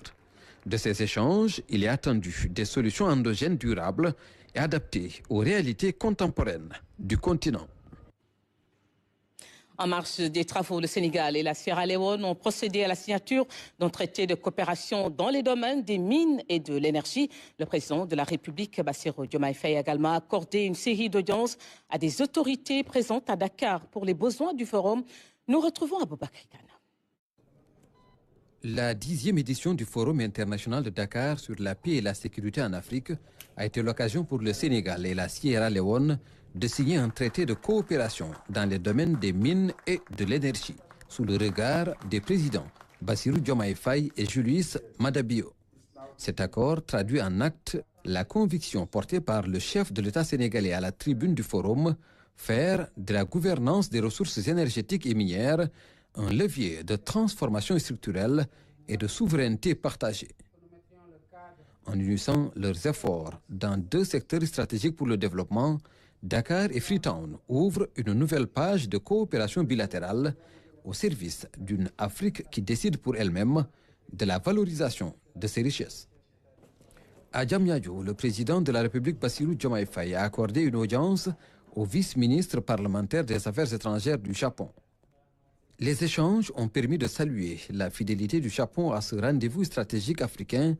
qui l'accompagne depuis sa création.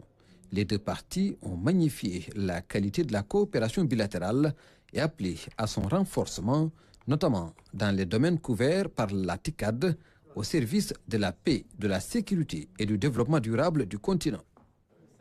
Walid Ben Abdul Karim Al-Khareji, vice-ministre des Affaires étrangères du Royaume d'Arabie Saoudite, est aussi présent à cette 10e édition du Forum international de Dakar sur la paix et la sécurité en Afrique. L'entretien avec le chef de l'État a été l'occasion de réaffirmer le caractère privilégié des relations entre le Royaume et le Sénégal, adossé à une fraternité spirituelle séculaire et à un dialogue politique constant au plus haut niveau. Autre audience, celle accordée à Louise Mushikiwabo, secrétaire générale de l'Organisation internationale de la francophonie. L'occasion de saluer l'exemplarité des relations unissant l'OIF et le Sénégal, pays fondateur de la francophonie et acteur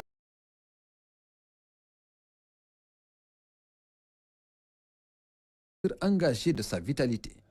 Le président de la République, Bassirou Diomaye Faye, s'est également entretenu avec Mohamed Ali Nafti, ministre des Affaires étrangères de la République tunisienne.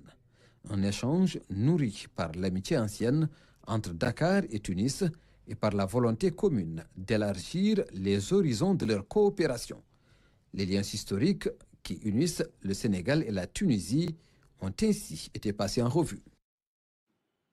Face aux enjeux sécuritaires et de stabilité, les réponses communes et concertées dans le panel de haut niveau qui a suivi la cérémonie d'ouverture, le chef de l'État et ses collègues chefs d'État ont plaidé dans ce sens au Martinique. Le segment de haut niveau est le prolongement des discours de qualité délivrés par les chefs d'État. Un approfondissement de la réflexion sur des défis liés à la paix et à la sécurité qui sont d'abord des questions de souveraineté. Nous sommes dans un monde en mutation, où les défis sécuritaires aux allures de conflits asymétriques, de menaces diffuses transnationales et cybercriminelles nous font croire qu'aucun pays ne peut de façon isolée répondre à ces menaces transnationales. Le partenariat est donc nécessaire. Le diagnostic met en lumière des facteurs d'instabilité qu'il faut adresser. En effet, ce sont des déficits, ce sont ces déficits-là de la bonne gouvernance qui sèment et entretiennent les principaux germes d'instabilité, notamment à travers les tensions sociales, les tensions ethniques ou communautaires, ainsi que la pauvreté, le chômage, l'injustice sociale, le manque de perspectives. Tout ça, effectivement, c'est des facteurs qui peuvent être source d'instabilité. Quant aux facteurs exogènes, on peut en citer, comme on dit toujours, les effets du changement climatique et leur lot de catastrophes à travers la désertification et tout ce qu'il entraîne comme insécurité alimentaire, les impacts des crises économiques mondiales telles que la crise que nous vivons ces temps-ci, les effets de la situation sécuritaire et géopolitique en dehors qui ne sont pas directement qui n'ont pas pris directement source chez nous,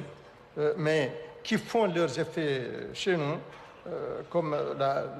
l'extrémisme de façon générale.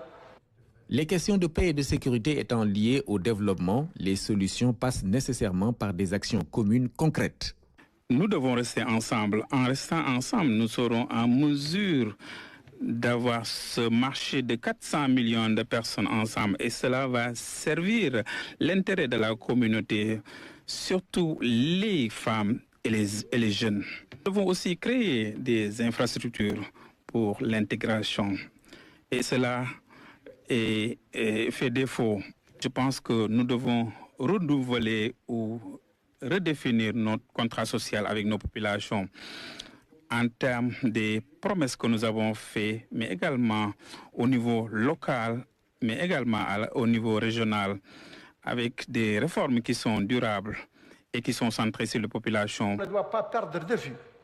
que ce qu'on peut faire isolément n'est pas comparable à ce qu'on peut faire collectivement. Et le fait que cela produit est très différent. Donc, c'est pourquoi au niveau des États et au niveau continental. Dans le cadre de conception, de discussion, de caractérisation, tant sur le plan des causes que des solutions que nous devons apporter à ces menaces à la paix et à la sécurité, a été véritablement établi. Pour le cas de la CEDEAO, par exemple, la force en attente a été conçue depuis quelques années, mais l'activation n'est pas encore réelle. Passons donc du discours, de la conception à l'opérationnalisation des solutions, mais ce, dans une approche concertée, solidaire, étant entendu que le monde, particulièrement l'Afrique, avons tous un destin sécuritaire lié. Il ne saurait y avoir de réponse où les pays s'enferment. Les éléments de réponse apportés aux questions soulevées renseignent sur la volonté des chefs d'État d'apporter des solutions ensemble aux problèmes de paix et de sécurité dans nos pays. Omar Nying, une certitude partagée par les participants, il n'y aura pas de sécurité durable sans souveraineté économique. Les acteurs estiment que les contours de la stabilité doivent être pensés et financés par le continent lui-même. Voici quelques réactions recueillies par Maïmouna Sikei. Ce que je retiens, parce que c'est directement en lien avec le travail qu'on accomplit avec mon organisation, c'est l'importance de la gouvernance. D'une part, la gouvernance du secteur de la sécurité, l'importance aussi d'investir dans la jeunesse, l'importance d'impliquer la jeunesse, l'importance aussi d'impliquer les femmes dans les processus de paix et de sécurité. On a une jeunesse. Si véritablement nous ne leur apportons pas les opportunités qu'il faut, cette jeunesse risque d'être un gros problème dans les temps à venir. Et ces réponses, ça passe par l'éducation, ça passe par produire sur place, se nourrir sur place, ça passe par transformer localement nos ressources, accepter de se dire nous devons créer des emplois, créer de la richesse ici sur place et investir massivement. La paix et la sécurité sont la base même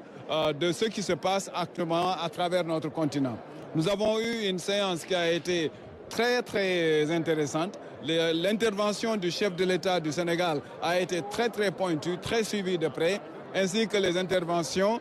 des présidents de Sierra Leone et de Mauritanie. C'est une très bonne initiative avec un objectif de prendre des mesures de longue durée, durables et pour une stabilité pour la jeunesse en Afrique. Nous sommes une organisation intergouvernementale qui réunissons 4 pays, donc contribuons d'une certaine façon à l'intégration régionale, mais surtout à la construction de la paix et de la sécurité, tel que ça a été dit par les chefs d'État tout à l'heure. Donc ce qu'on a retenu, c'est qu'on est dans un monde vraiment où la sécurité est très importante, notamment en Afrique, où il y a beaucoup de défis sécuritaires, sur le plan alimentaire, sur le plan économique, sur le plan numérique. Et tout ça fait que les chefs d'État, donc en tout cas les États, doivent être d'un certain niveau pour pouvoir relever ces défis.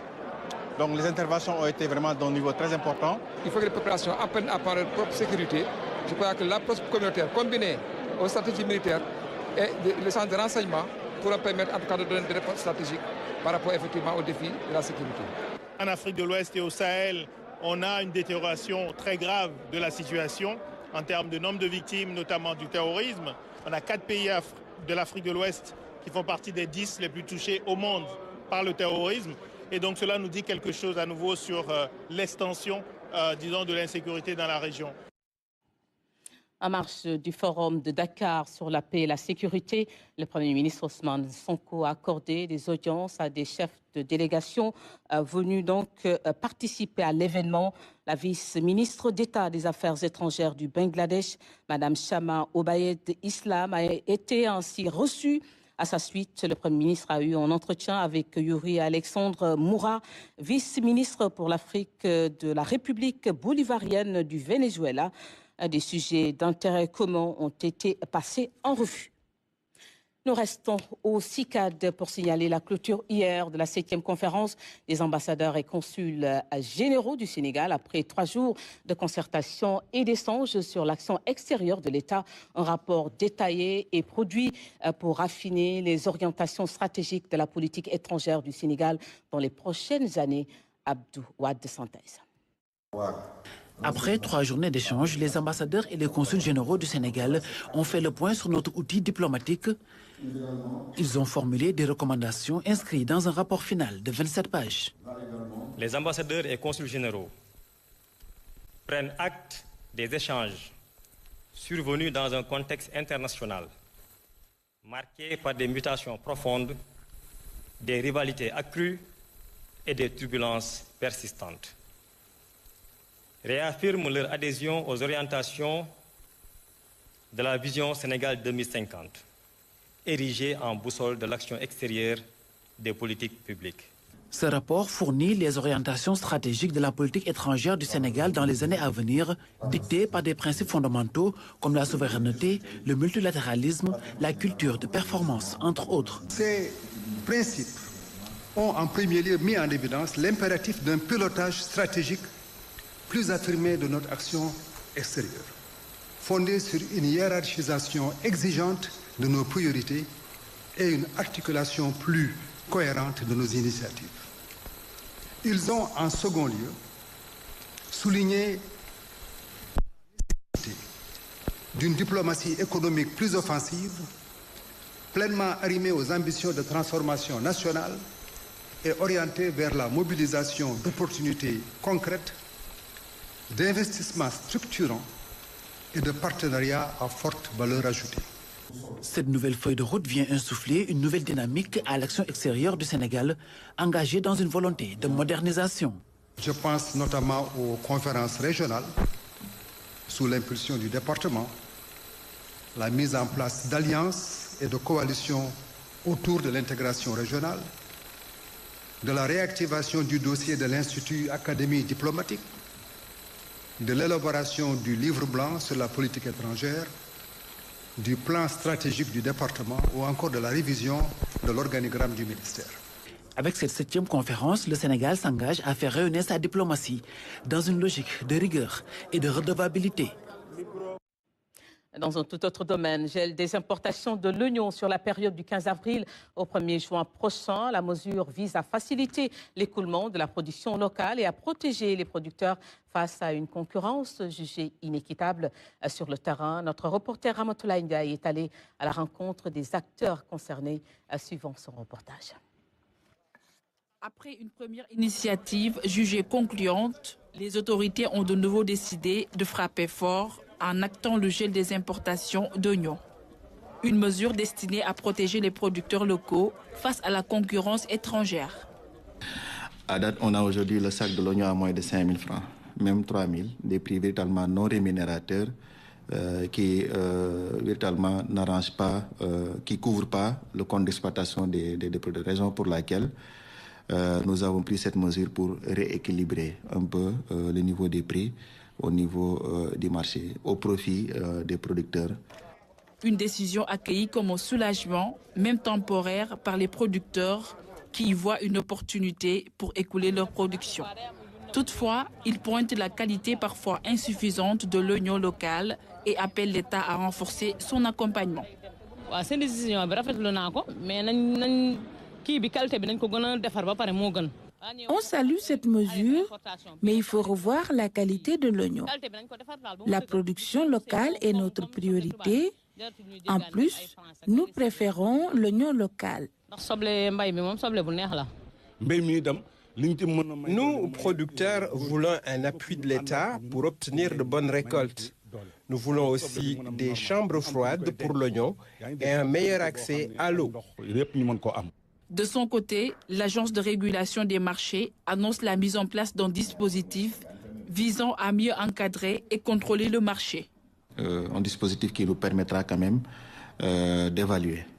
de faire le suivi des stocks, de faire aussi l'évolution par rapport au prix. D'ailleurs, l'interprofession IPOS se réunit demain à Louga pour véritablement voir de manière concrète comment renforcer le dispositif de suivi sur le terrain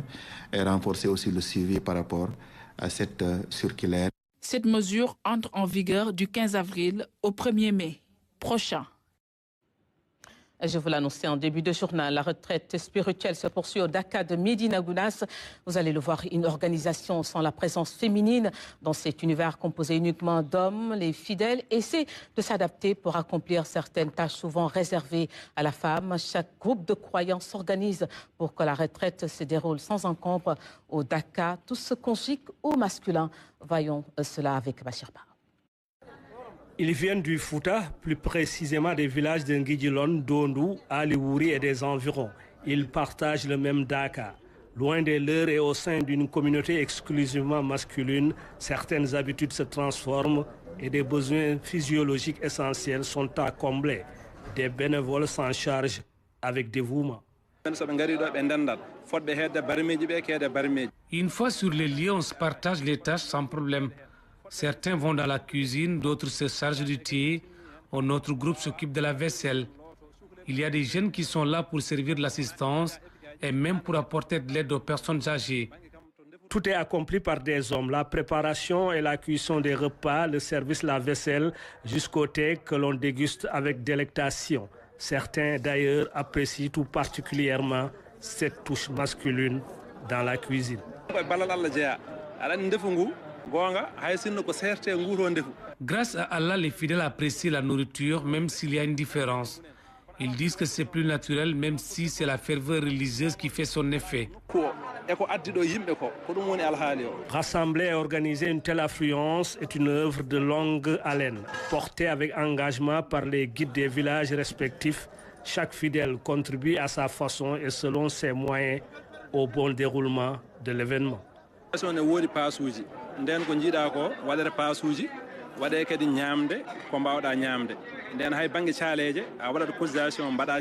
Avant, chacun apportait sa participation parce qu'il fallait acheter tout ce dont on a besoin. Mais maintenant, Dieu merci, ce que vous voyez ici, c'est l'œuvre d'un fils et disciple de Njigilon. En dépit de cela, les gens apportent leur participation symbolique, même ceux qui ne viennent pas au Dakar.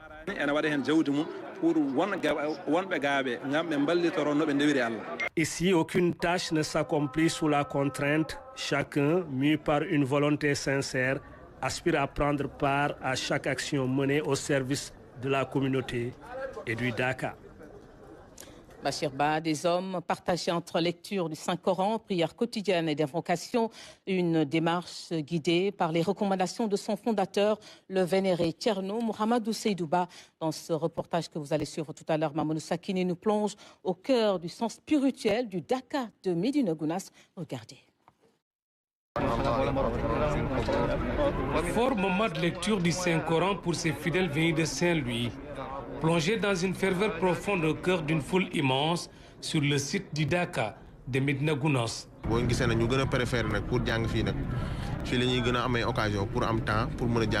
Nous privilégions la lecture du livre saint parce qu'ici au Dakar, on a vraiment le temps de le faire. Nous sommes tous des travailleurs, donc avec les activités, on n'a pas assez de temps pour lire le Coran en 10 jours. Mais avec cette retraite, on peut bien s'y consacrer. Un exercice central dans cette retraite spirituelle, conforme aux orientations léguées par le guide religieux, que chacun s'efforce de suivre avec dévotion et constance.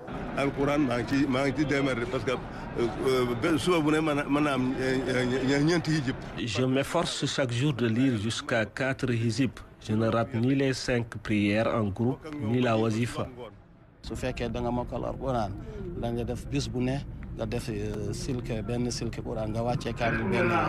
Il est recommandé à ceux qui maîtrisent le Coran de le réciter entièrement chaque jour. Pour les autres, ils peuvent faire par exemple 41 fois le Seyfiou en 24 heures ou encore le Salatul Fatiha.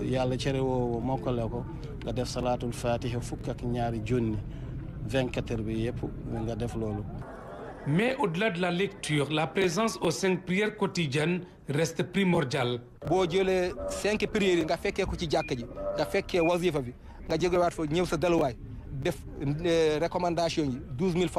Effectuer les 5 prières en communauté fait partie des fortes recommandations de Thierno. Il est aussi demandé de participer au wazifa, de faire 12 000 salatul fatiha, lire le Coran, mais aussi de rendre visite aux parents et proches venus d'ailleurs. Cela renforce la fraternité. C'est ça aussi le Dakar.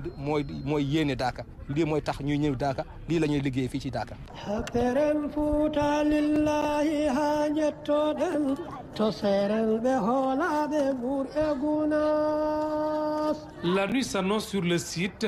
Ici, certains s'adonnent aux ablutions. Là-bas, d'autres accélèrent le pas pour ne pas manquer la prière du crépuscule.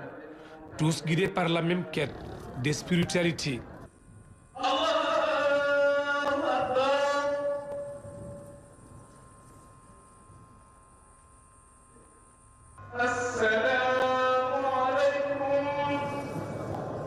À la fin des 3 rakas, des coups d'éventail viennent soulager la chaleur pesante. Pendant ce temps, certains fidèles égrènent leur chapelet, absorbés dans leur invocation. Soudain, l'obscurité enveloppe les lieux, des voix s'élèvent dans la pénombre. Le wazifa commence, un moment intense empreint de ferveur, fidèle à l'une des grandes recommandations de Thierno Mohamedou Seydouba.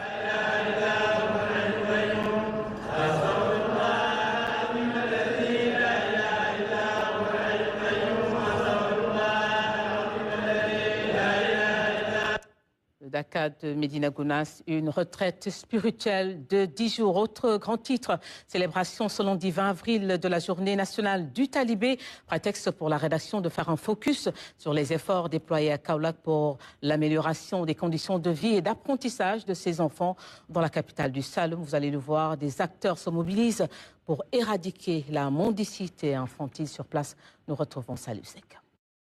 Dans leur établissement d'enseignement coranique, communément appelé Dara, ces enfants s'appliquent à mémoriser le livre saint. À Medina Darussalam, dans la commune de Mbadakhoune, un cadre flambant neuf leur offre désormais des conditions d'apprentissage dignes et épanouissantes. Nous avons transféré notre Dara qui était à Medina Baye, ici à Medina Darussalam. C'est un Dara moderne. Nous avions commencé sa réalisation en 2021 et nous avons reçu un appui considérable en 2025 pour sa finition. C'est une belle réalisation. C'est un bon établissement d'enseignement coranique. Les élèves sont dans de bonnes conditions, sincèrement. Ils ne se donnent pas à la mendicité. Cette localité, longtemps privée d'un espace dédié à l'enseignement coranique, inaugure aujourd'hui un complexe moderne comprenant également une mosquée. Ces infrastructures s'inscrivent dans un vaste programme de modernisation et d'accompagnement des Dara initié à l'échelle de la région de Kaolack. Depuis 2013, nous avons démarré ce programme depuis 2013. C'est à la suite d'un constat alarmant de la situation des Dara à Kaolack que nous nous sommes engagés à apporter notre contribution. Nous avons pu réhabiliter une dizaine de Dara qui étaient dans des abris provisoires et durant l'hivernage, les pensionnaires étaient dans des situations désastreuses.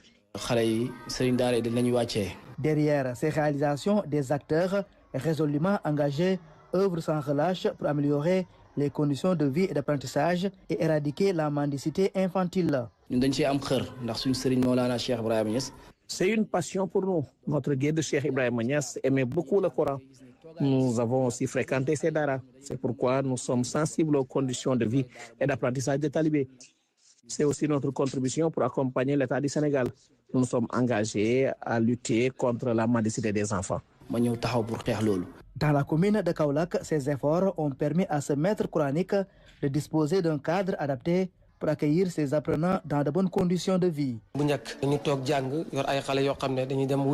Avant, nous étions obligés d'envoyer tous les disciples mendier pour leur restauration et celle du maître coranique. Mais aujourd'hui, nous avons réussi à diminuer ce phénomène grâce à cet accompagnement.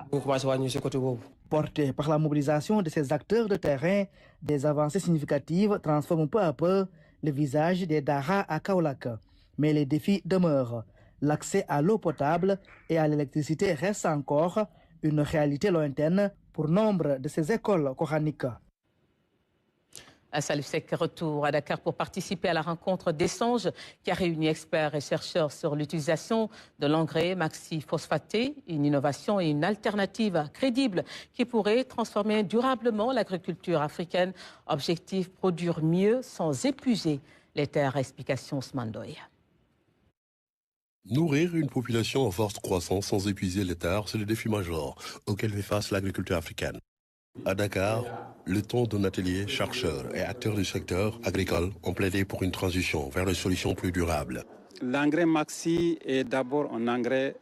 on l'appelle super phosphate organique. Donc c'est un engrais qui est organique et qui travaille et qui réhabilite encore les sols usés. Pour les participants, le temps est à la transmission des sols vivants aux générations futures. De nos jours, les engrais chimiques appauvrissent progressivement les terres et il faut des alternatives crédibles. Pendant nos hivernages, nous avons des périodes de sécheresse de 10 à 15 jours des fois. Et ensuite, ils donnent de la vie. Nous avons constaté qu'ils donnent de la vie au sol. Et surtout que lorsque les légumes que nous cultivons grâce à cet engrais, nous pouvons les conserver beaucoup plus longtemps. Donc c'est pour ça que nous avons fait le déplacement de Bamako et de l'Inde pour venir ici à Dakar, montrer à nos frères sénégalais que cet engrais est la solution. Face au constat des engrais organiques, apparaissent une nouvelle alternative crédible. Le fertilisant a été testé au Mali et a suscité un intérêt particulier. L'engrais maxi-phosphaté est l'alternative des temps modernes pour une agriculture plus inclusive. Pour une agriculture durable, le groupe Endogroup a développé et formulé un engrais organique pour être une alternative aux engrais chimiques qui détruisent actuellement nos sols et qui rend un peu la fertilité de nos sols vraiment moins disant. Donc cet engrais a été vraiment formulé pour répondre aux besoins de l'agriculture durable dans notre région en Afrique.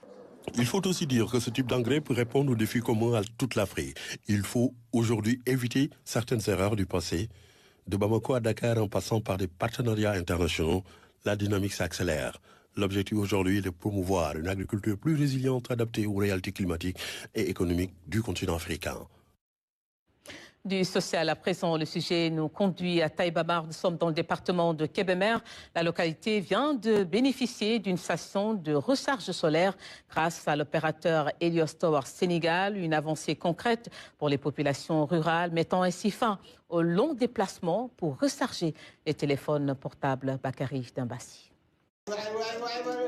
L'opérateur Helios Tower Sénégal a mis à la disposition des populations de Taïba Mar, située dans la commune de Diokhol-Diaourine, dans le département de Kébémer, une station de rechargement. Cette infrastructure basée sur l'énergie solaire vise notamment à soulager les habitants de la localité, contraints autrefois de se rendre en ville pour recharger leur téléphone. Nous savons à quel point l'accès à la couverture téléphonique est crucial dans le monde dans lequel nous vivons aujourd'hui, que c'est un point indispensable au déploiement d'activités et au développement de façon générale. C'est suite à ce constat-là que nous avons pris l'initiative et nous remercions également le chef du village qui nous a accompagnés et soutenus dans cette initiative d'implanter une structure de rechargement, une cabine solaire qui permet à toutes les populations des alentours de recharger gratuitement leur téléphone et d'avoir ainsi un accès plus facilité au réseau téléphonique. Au-delà de l'installation des sites et de la connectivité des populations, il faudrait aussi faire profiter du maximum des infrastructures qui sont présentes. Et je pense que c'est dans cette politique qu'ils se sont lancés à travers la RSE, et la réalisation de ce projet est à féliciter. Les bénéficiaires de cette cabine solaire à travers les autorités locales saluent l'engagement de cette entreprise à renforcer davantage sa responsabilité sociétale. Cela témoigne de sa volonté d'accompagner les zones rurales. Ce qu'ils ont fait, ils l'ont fait pour le village certes, mais aussi pour la mairie. Parce que ça, c'était notre devoir. C'était à nous de prendre en charge toutes les préoccupations des populations. Mais nous n'avons pas les moyens vraiment de satisfaire toutes les doléances. Donc nous ne pouvons que remercier Helios Towers, remercier tous ceux qui accompagnent les populations de Diokhol-Diaourine, surtout Taïba Mar aujourd'hui. Même si les besoins en électricité et en connectivité, entre autres, demeurent des urgences pressantes, Helios Tower Sénégal entend redoubler d'efforts pour assister les localités les plus éloignées. Les entreprises qui travaillent également au Sénégal ont une responsabilité d'accompagner, de soutenir les populations à travers ce type d'action de RSE. Et Helios Tower Sénégal s'engage auprès des agences de l'État à les soutenir et à les accompagner dans les enjeux qui sont liés à l'électrification et à l'accès de façon générale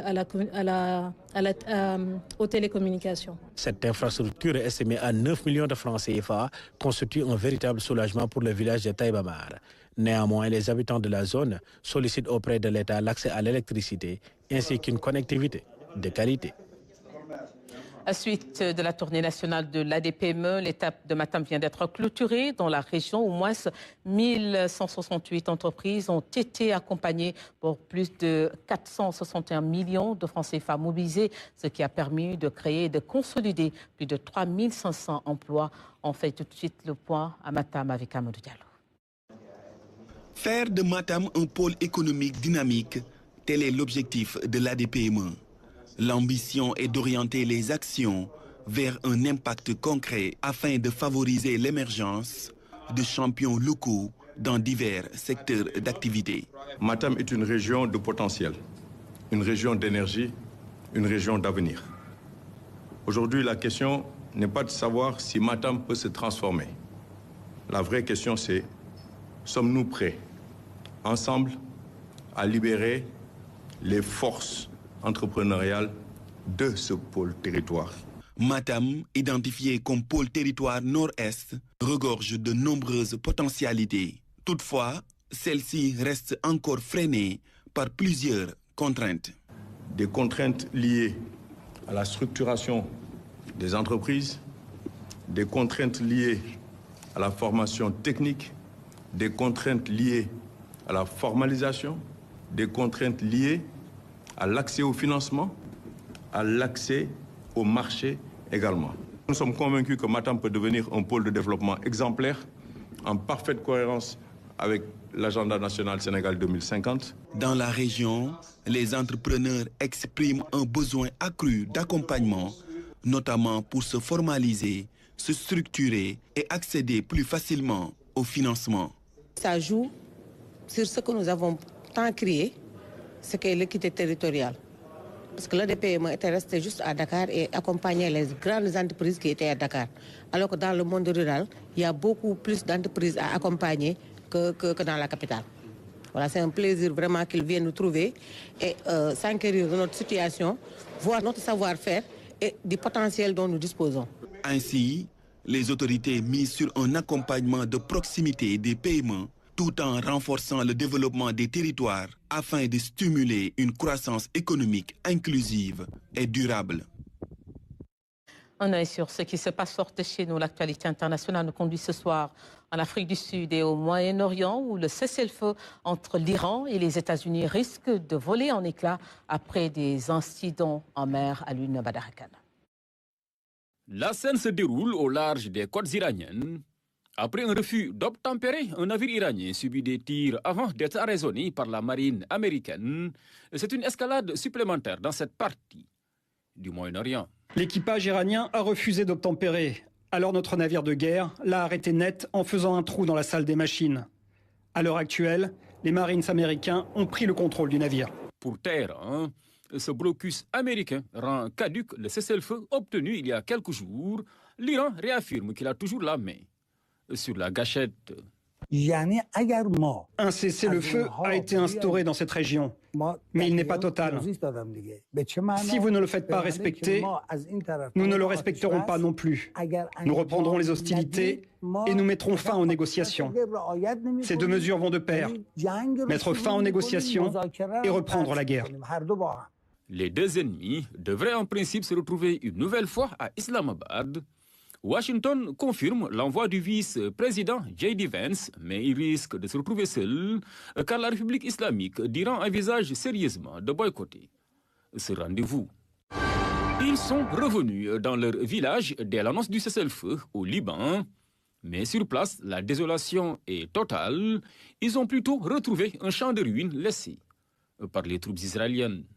Je n'ai pas peur du tout. Si j'avais peur, je ne serais pas revenu. Malgré la douleur d'avoir tout perdu, ils restent résilients. Pour rien au monde, ils n'abandonneront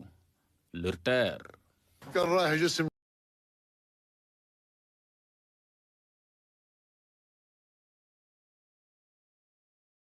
Nos corps ont été déplacés, mais nos âmes sont restées ici. Nous avons retrouvé notre âme. Y a-t-il meilleur endroit que sa patrie? Que Dieu nous aide. Nous ne quitterons pas notre terre. De l'autre côté de la frontière, les dirigeants israéliens menacent de continuer leur campagne de destruction pour, disent-ils, éradiquer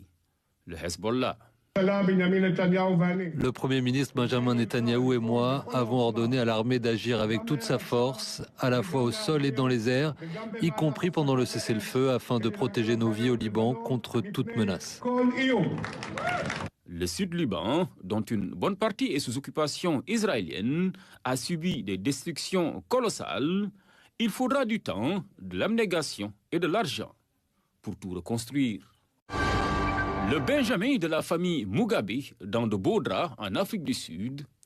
impliqué dans une fusillade, Bellarmine Tchadunga Mugabe plaide coupable d'avoir utilisé une arme à feu. Il est aussi sous le coup d'une inculpation pour séjour illégal en Afrique du Sud. Enfant gâté de l'ex-président zimbabwéen Robert Mugabe, l'homme est connu pour sa vie de luxe et ses frasques à l'étranger. La famille Mugabe souhaiterait trouver un accord avec la partie civile afin d'écourter le séjour carcéral de Bellarmine Tchadunga Mugabe. Et tout de suite, votre rendez-vous du lundi Actu Sport Express.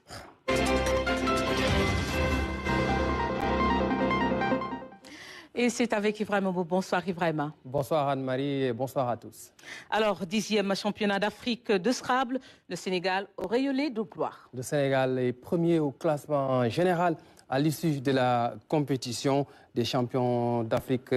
sénégalais qui ont survolé donc cette compétition avec 4 médailles, dont 3 en or décrochées par Maktar Sylla, un triplé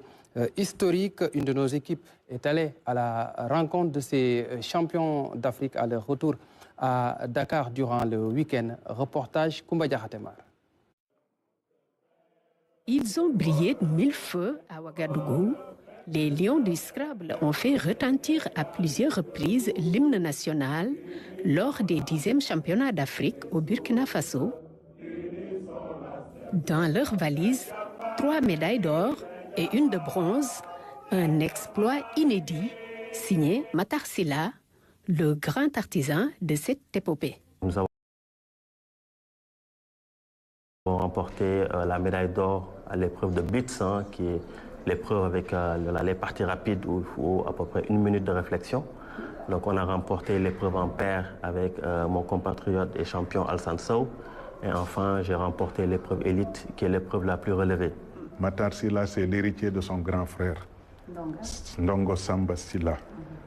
qu'on appelle par un sobriquet au niveau international la légende vivante. Maktar, qui est son jeune frère, a suivi les pas de son grand frère. Donc l'exploit que Maktar vient de réaliser, ce n'est qu'une répétition, mais ça a un retentissement dans la mesure où c'est une première,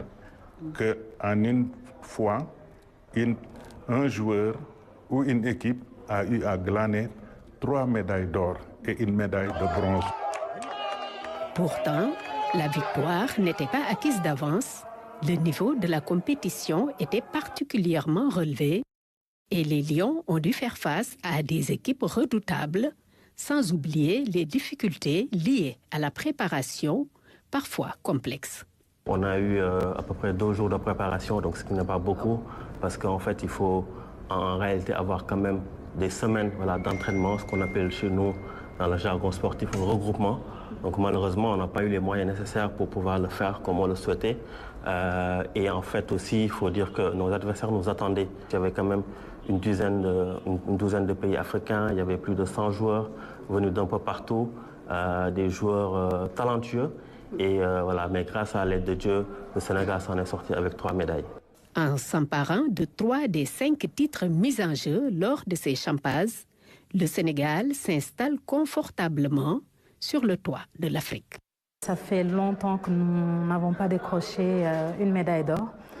Donc quand ça s'est produit une première fois, je me suis dit, la mission est accomplie. On a décroché notre médaille d'or, bravo à l'équipe. Mais à ma grande surprise, il y a eu une 2e médaille, puis une 3e médaille. Comme on dit, l'envie vient en mangeant. Et ils ont tenu jusqu'au bout. L'année dernière, c'était tout juste après quelques mois donc, de direction. Il fallait tout juste aller découvrir, apprendre et revenir se préparer pour cette échéance donc, de 2026. Aujourd'hui, je pense que la leçon a été bien apprise et nous avons vraiment, en tout cas, trouvé les moyens de faire, en tout cas, redorer le blason du Sénégal pour la discipline du Scrabble. Le pays retrouve ainsi son rang parmi l'élite du Scrabble francophone, un succès qui contraste pourtant avec le manque de moyens criants pour développer la discipline au niveau national. Pour les entraînements, à chaque fois, on a besoin de matériel, de salles, mais c'est toujours fait par nos propres fonds et ce n'est pas tout le temps évident.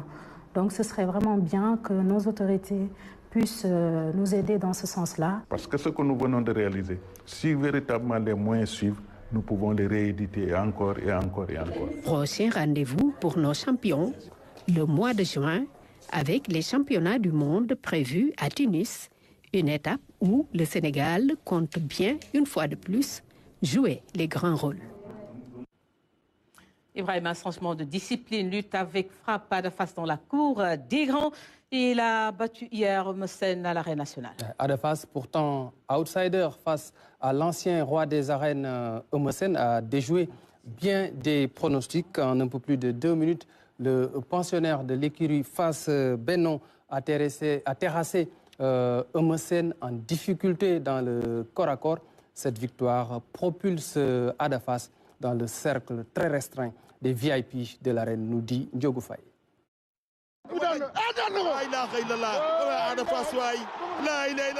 Après avoir échoué aux portes du cercle des VIP de l'arène sénégalaise en 2025 face à Lac de Guiers 2, Ada Fass signe une victoire précieuse devant Eumeu Sène et se hisse parmi les plus grands de l'arène sénégalaise. Dans une arène nationale de Pikine bien garnie, la jeunesse a pris le dessus sur l'expérience. Dans ce choc au sommet, le décor était bien planté avant le coup de sifflet de l'arbitre. Entre les rituels mystiques, bac et chorégraphie, qui ont tenu en haleine tout un public.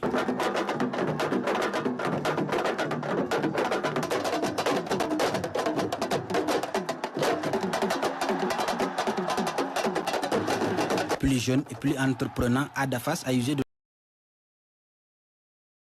toute sa technique pour faire tomber le géant de Tai Shingo en l'espace de 4 minutes.